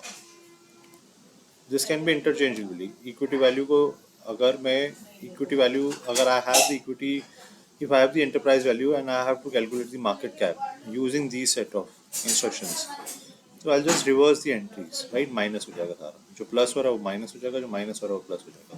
See, it's representative both ways for your convenience. Enterprise value equal to this, equity value is equal to, तो यहाँ पर enterprise value minus net debt, यहाँ पर equity value plus net debt हो रहा है, ध्यान रखना. Why? Because the bottom figure we are just moving it to left. The sign change, it's basic maths. Let me know if this equation is unclear. Now I'll get into detail of each and every one of it. Always remember, enterprise value is the total value of a firm. When you will acquire a company, you will have to also acquire the liabilities of the company. Hence, it is also very important, gets all the more important to also value the liabilities of the company that you are acquiring besides the market cap. Market cap can be easily calculated using number of outstanding shares of a company into current share price, right? That's a very simple way of calculating market cap. But however, when I'm valuing enterprise value of a firm, for calculating market cap, I'll not just use the basic outstanding shares. So if you have gone through US filings, 10K में front page पे होता है outstanding shares, या कोई भी exchange से होता है, तो for so share price तो obviously मुझे exchange से मिल जाएगा, but number of shares outstanding, how do I do it? I'll always take diluted share outstanding, not just the basic. So difference between basic and diluted share outstanding is what? So dilution, suppose there are certain convertible bonds. There are convertible bonds are those bonds which are either can be converted to equity or converted to be debt, depending on the bondholder's election. So if the bond is in the money, right? What is in the money? In the monies are those where my strike price is less than the current market price, right? Like in derivatives, how do you use it? Suppose मुझे एक call option लेना है, आज मेरे को कम, और the same principle will apply to ESOP. Strike price और मैं इन दी मनी ऑप्शन आपको समझा रहा हूँ. What is in the money? Strike price और करंट मार्केट प्राइस. सपोज मैंने आज आपको बोला कि आपको मैंने 100 रुपये का बॉन्ड इशू करा, और उसको अगर मैं कन्वर्ट करता हूँ तो उसको इक्विटी 10 रुपये के हिसाब से उसका स्ट्राइक प्राइस है, ठीक है, 100 रुपये का. बट 5 साल बाद कंपनी का जो स्टॉक प्राइस है वो, और आज की डेट पे stock price, current stock price is 5. I am giving you convertible bond of say 100 rupees, which can be converted into debt, मतलब can be repaid in debt at 100 rupees including interest आपको जो मिलेगा, और you can convert it into 10 rupees of equity share, मतलब 10 into 10 10 equity share. But after 5 years, so 5 साल बाद वो 5 रुपये का शेयर 50 रुपये हो जाता है. तो बॉन्ड होल्डर क्या करेगा? Whether it will convert into equity or will take 100 rupees. He'll exercise the option. Why? Because It's in the वो money. 100 divided by 10 मतलब 10 shares into 50, 500 रुपये हो गया ना मेरा. तो I am at a benefit ना. I'll repeat Yes, sir. Yes. Exactly. Yes, for sir. the wider audience. Let me know if everyone is clear. If anyone has doubt, I'll repeat. It's Yes, clear. sir. Okay. I'll repeat it for you, your understanding. Okay. Suppose you should have always keep a pen and paper handy when you are in this class. So suppose you have You are an investor. Company issues you convertible notes or convertible bond. So there is a covenant or matlab, the fine print is that company says, okay, I'll issue you a bond. You can subscribe to it. I'll pay you say 5% interest. So I'm issuing you $100 bond, yeah, 100 million of bond, which has a interest rate of 5%. Besides that, I will also give you an option to convert this bond into equity. That is the reason the word convertible is there. But as on today, my share price is 5. You will have to convert it into 10 rupees. तो मतलब आज की date पे 50 rupees का discount. तो कैसे 50 rupees का discount? 100 million in divide by 10 या 100 rupees in divide by 10 would give me 10 only. Yes, but sir. मेरा शेयर प्राइस 10 चल रहा है. मेरा शेयर प्राइस आज की डेट पे 5 चल रहा है. तो मुझे 5 रुपीज का लॉस है ना, तो मैं अभी कन्वर्ट नहीं करूंगा क्योंकि माई स्ट्राइक प्राइस जो कंपनी ने दिया है is 10. However, current price is 5, which is lower than the strike price. Hence, it is out of the money. अगर ये 5 रुपीज का 50 हो जाता है, मेरा 10 का 10 तो रहेगा, ये 5 रुपीज का करंट मार्केट प्राइस 5 साल बाद 50 हो जाता है. तो that convertible note becomes in the money. Why? Because वो 10 रुपीज वाली चीज 50 की हो गई है, ये 5 रुपीज वाली चीज 50 की हो गई है. Right? 100 Right. Divided by 10 Yes, sir. Give me 10 shares. तो मेरे को 10 शेयर ही मिलेंगे जब भी मैं उसको कन्वर्ट करना चाहूंगा. ये ध्यान रखो, 100 रुपये डिवाइडेड बाय 10 शेयर्स ही मिलेंगे. अगर मैं आज कन्वर्ट करता हूँ उसको, जिस दिन मुझे इशू हुआ सब उसी दिन कन्वर्ट करता हूँ, तो 10 शेयर्स मेरे को मिल रहे हैं. बट वो मेरे को उसकी करंट मार्केट वैल्यू क्या हुई? इंटू 5, 50 ही हुई ना. राइट? तो 50 रुपये का लॉस है. बट सपोज वही शेयर 5 का 50 हो जाता है 5 साल बाद, तो अगर मैं वो 10 शेयर को 50 रुपये में कन्वर्ट करता हूँ तो मुझे कितने हो जाएंगे? 500 रुपये मिलेंगे ना. तो 100 रुपये मैंने इन्वेस्ट करे, तो मेरे पास इक्विटी का भी ऑप्शन है, डेट का भी है. जो सा मेरा बेटर होगा मैं उस साइड चले जाऊंगा. Okay, sir. बिल्कुल क्लियर है ये? Yeah.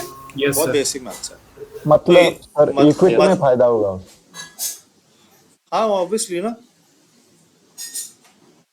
सो बट अब देखो इसमें कैच क्या है. I have the option but I have not converted yet. Right? Suppose 3 अभी 5 साल नहीं हुए, 3 ईयर्स ही है. आज स्टॉक प्राइस उसका 30 रुपीज चल रहा है रफली. कल 32 है, कल 35 है, फिर ऐसे फ्लक्चुएट कर रहा है. 40 है, फिर 25 आ रहा है, 20 आ रहा है. राइट? मार्केट कंडीशंस के हिसाब से I have to build a model which is dynamic enough to capture the variance. वो ऑटोमेटिकली रिफ्लेक्ट होता रहे. राइट? Yes, sir. सो मैं क्या करूंगा? I factor in as a dilution this. तो आई से if my strike price is lower than the if my strike price is lower than the market or the current price, then I'll convert it into shares, else I'll take it as debt. Okay? Is it a fair equation? Simple XX. Yes, sir. Yes, sir. Right? I'll show this working also when we'll do trading comparables in exercise. When we'll do that. Today we'll not do that. Today I'm just giving you basics. क्योंकि अगर हम start कर दें तो समझाने के लिए time नहीं मिलेगा. आज बेसिक्स ही कर रहे हैं. So we'll build that as my basic outstanding shares plus factoring any dilutions. Dilution will only happen if my current strike price is higher than the exercise price. Right? Right? Yes, sir. ठीक है. Sir, ये suppose, Yes. yeah please. sir, suppose if our strike price is lower than the current market price and we cannot do exercise at that point, you are Then we'll saying, take then we'll treat it as debt. So I'll treat either it as debt or either it is as equity. yes, sir. So in comparison, we will take or not in that case. Put option buy करेंगे। हम कुछ भी नहीं करेंगे. हम enterprise value calculate कर रहे हैं. ध्यान रखो यार, वो convertible bond convertible debt either वो डेट है या इक्विटी है. Either of them. या तो वो either it will fall in this category, this equity value market cap, और इन डेट. मुझे फैक्टरिंग तो करना ही है ना. I have to Yes, sir. Factor in that. So where am I factoring? I'm just making you understand that equity value में आएगा equity value we calculate as number of outstanding shares into current share price. So, So I am just अभी trying to break the equity value into two things. Share price तो मेरा static है, मेरा basic outstanding shares है. अब मेरे पास कुछ instrument ऐसे हैं जो कन्वर्टेबल है, which has the option of both can be treated as equity or debt. So when we should choose what? So I'm just building a case for that. So if that can be converted into a equity, okay, it will sir. only be converted into equity when the strike price is lower than the current market price. Okay, sir. Got it. That is called as in the money. Similarly, I'll have other options, stock options.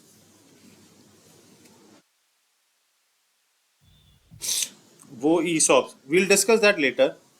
आज के लिए इतना समझो, dilution में हम ESOPs, RSUs, RSS, वो सारे terminologies I'll discuss in the next session. Sir, basically, your understanding that enterprise value, we just include all these things, equity value and Why we other are things. doing it enterprise? Because when I'll acquire the company, I am acquiring the entire enterprise. I have to also uh, be liable for liabilities. Yes, sir. As per accounting definition of company laws, I have to, if I am acquiring the equity, I also have to acquire the liability of the company. I have to bear the obligation of both. Yes, sir. So equity value समझ आ गई calculate करके, ये मेरी equity component है. Now net debt, I'll add all the debt and I'll reduce the cash from the balance sheet. Uh, Debt would be long term, short term, और cash and cash equivalents होता है. Cash plus cash and equivalent short term investments will add both, not the long term one, only the short term, which can be easily liquidated. This can be found in current liability, current assets. Then operating lease liabilities, that is also available in current liabilities as well as non-current liabilities. This is also treated as debt. Sir, I have one query. Wait, let me just finish it off. Preferred equity, preferred capital. Again, this is also an liability which I have to honor. I pay interest on this before or preferred dividend before giving dividend to the equity holders. So this is also a liability. I have to pay them back. This has a preference over other equity holders. That's the reason it is called as preferred. So this is also my liability. Hence, all liabilities will be subtracted. So if you break down as net debt to debt, we are adding debt, reducing cash. So all liabilities I'm adding. Now minority. Minority interest is basically the interest that I don't own in the company. Suppose company A acquires company B, right? Company acquires 70% equity interest in company B. So it only holds 70%, but it is the majority holder. Hence, A is consolidating B's all financial statements within itself. But however, it does not own 30% in B.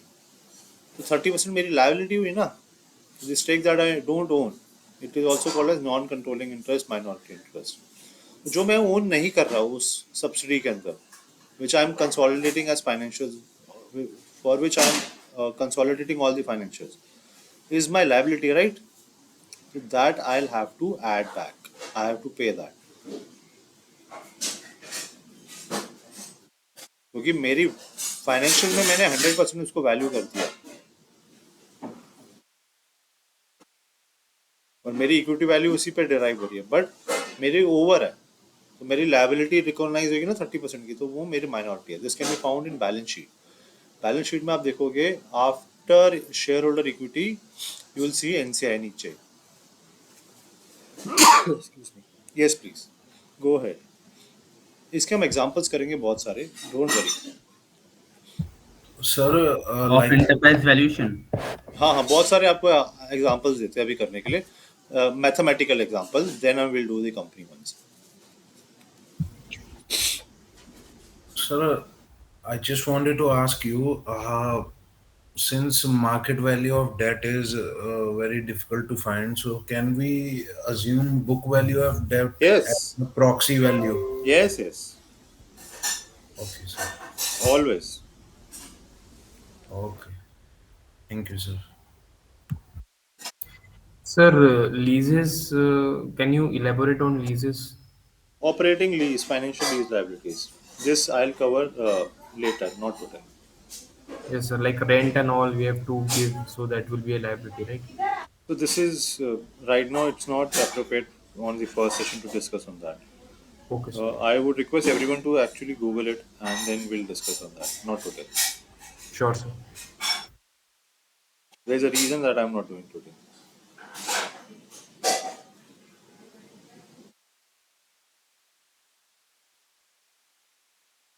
Should we proceed?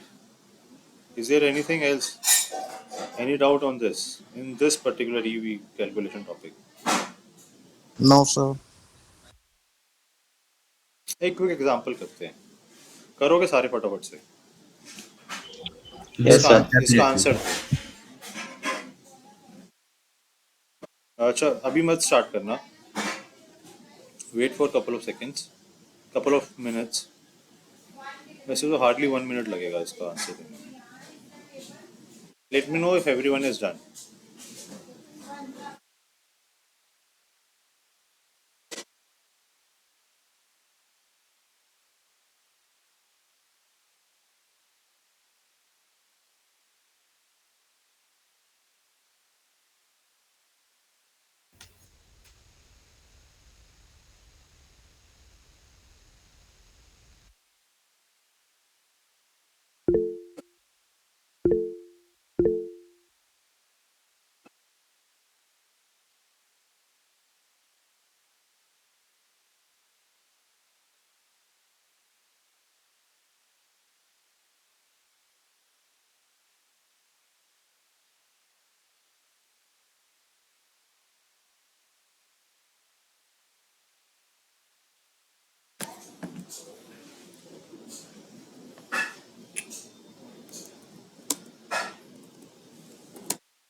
Answer क्या है सबका?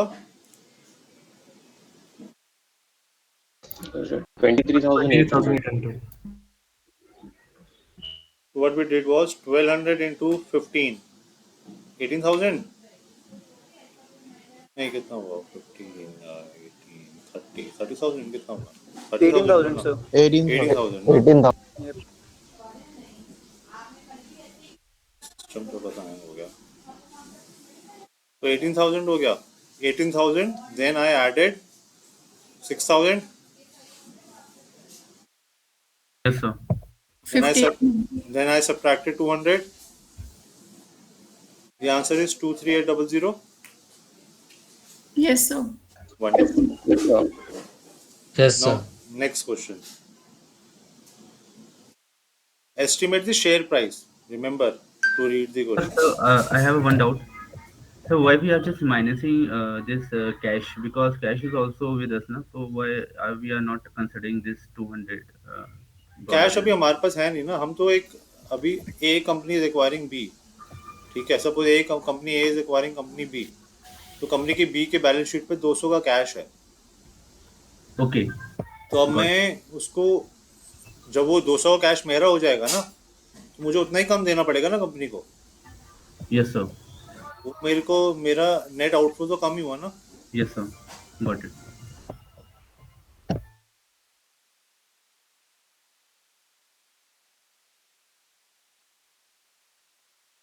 इसका answer क्या हुआ? 17.5 per share. Okay.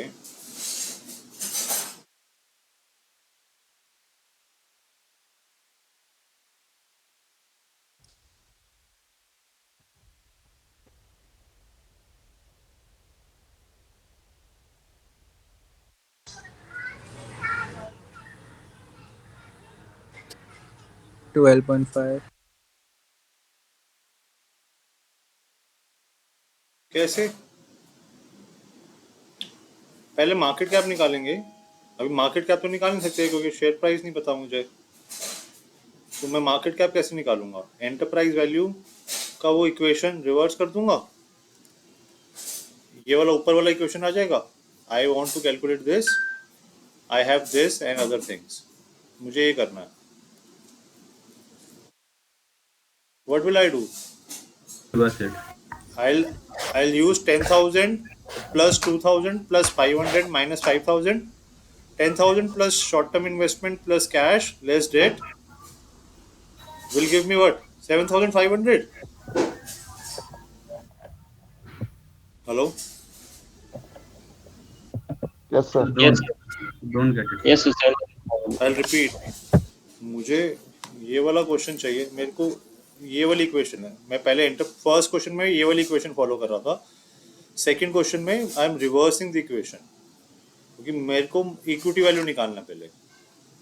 17 point. So how I'm going 10,000 plus 2,000 plus 500 minus 5,000 will give you sir market short cap, term investment का कैसे होगा? cash short and term cash equivalent. Investment बताया था ना मैंने सारे short term investments अच्छा cash and cash okay equivalents है. Okay It will be treated as cash. 10,000 plus 2,000 plus 500 minus 5,000 will give me 7,500. That is my market cap. So market cap divided by number of shares is my share price. So 7,500 divided by 200. 87.5. 37.5. Yes, sir. Sorry, 37.5. Right? Short-term investment will be cash and cash equivalent, Yes. and it will be add back. तो balance sheet पे आपको क्या होगा, कई बार ऐसे लिखा हुआ cash and cash equivalents, restricted cash, short term investments. Yeah. Cash and Okay. Cash equivalents तो ऐड करो ही करो, शॉर्ट टर्म इन्वेस्टमेंट्स भी ऐड करो. Okay. ठीक ही तो कर रही थी पगली जैसे क्या. तो I guess will cover on the relative valuation trading comparables in the next session. Also one more thing,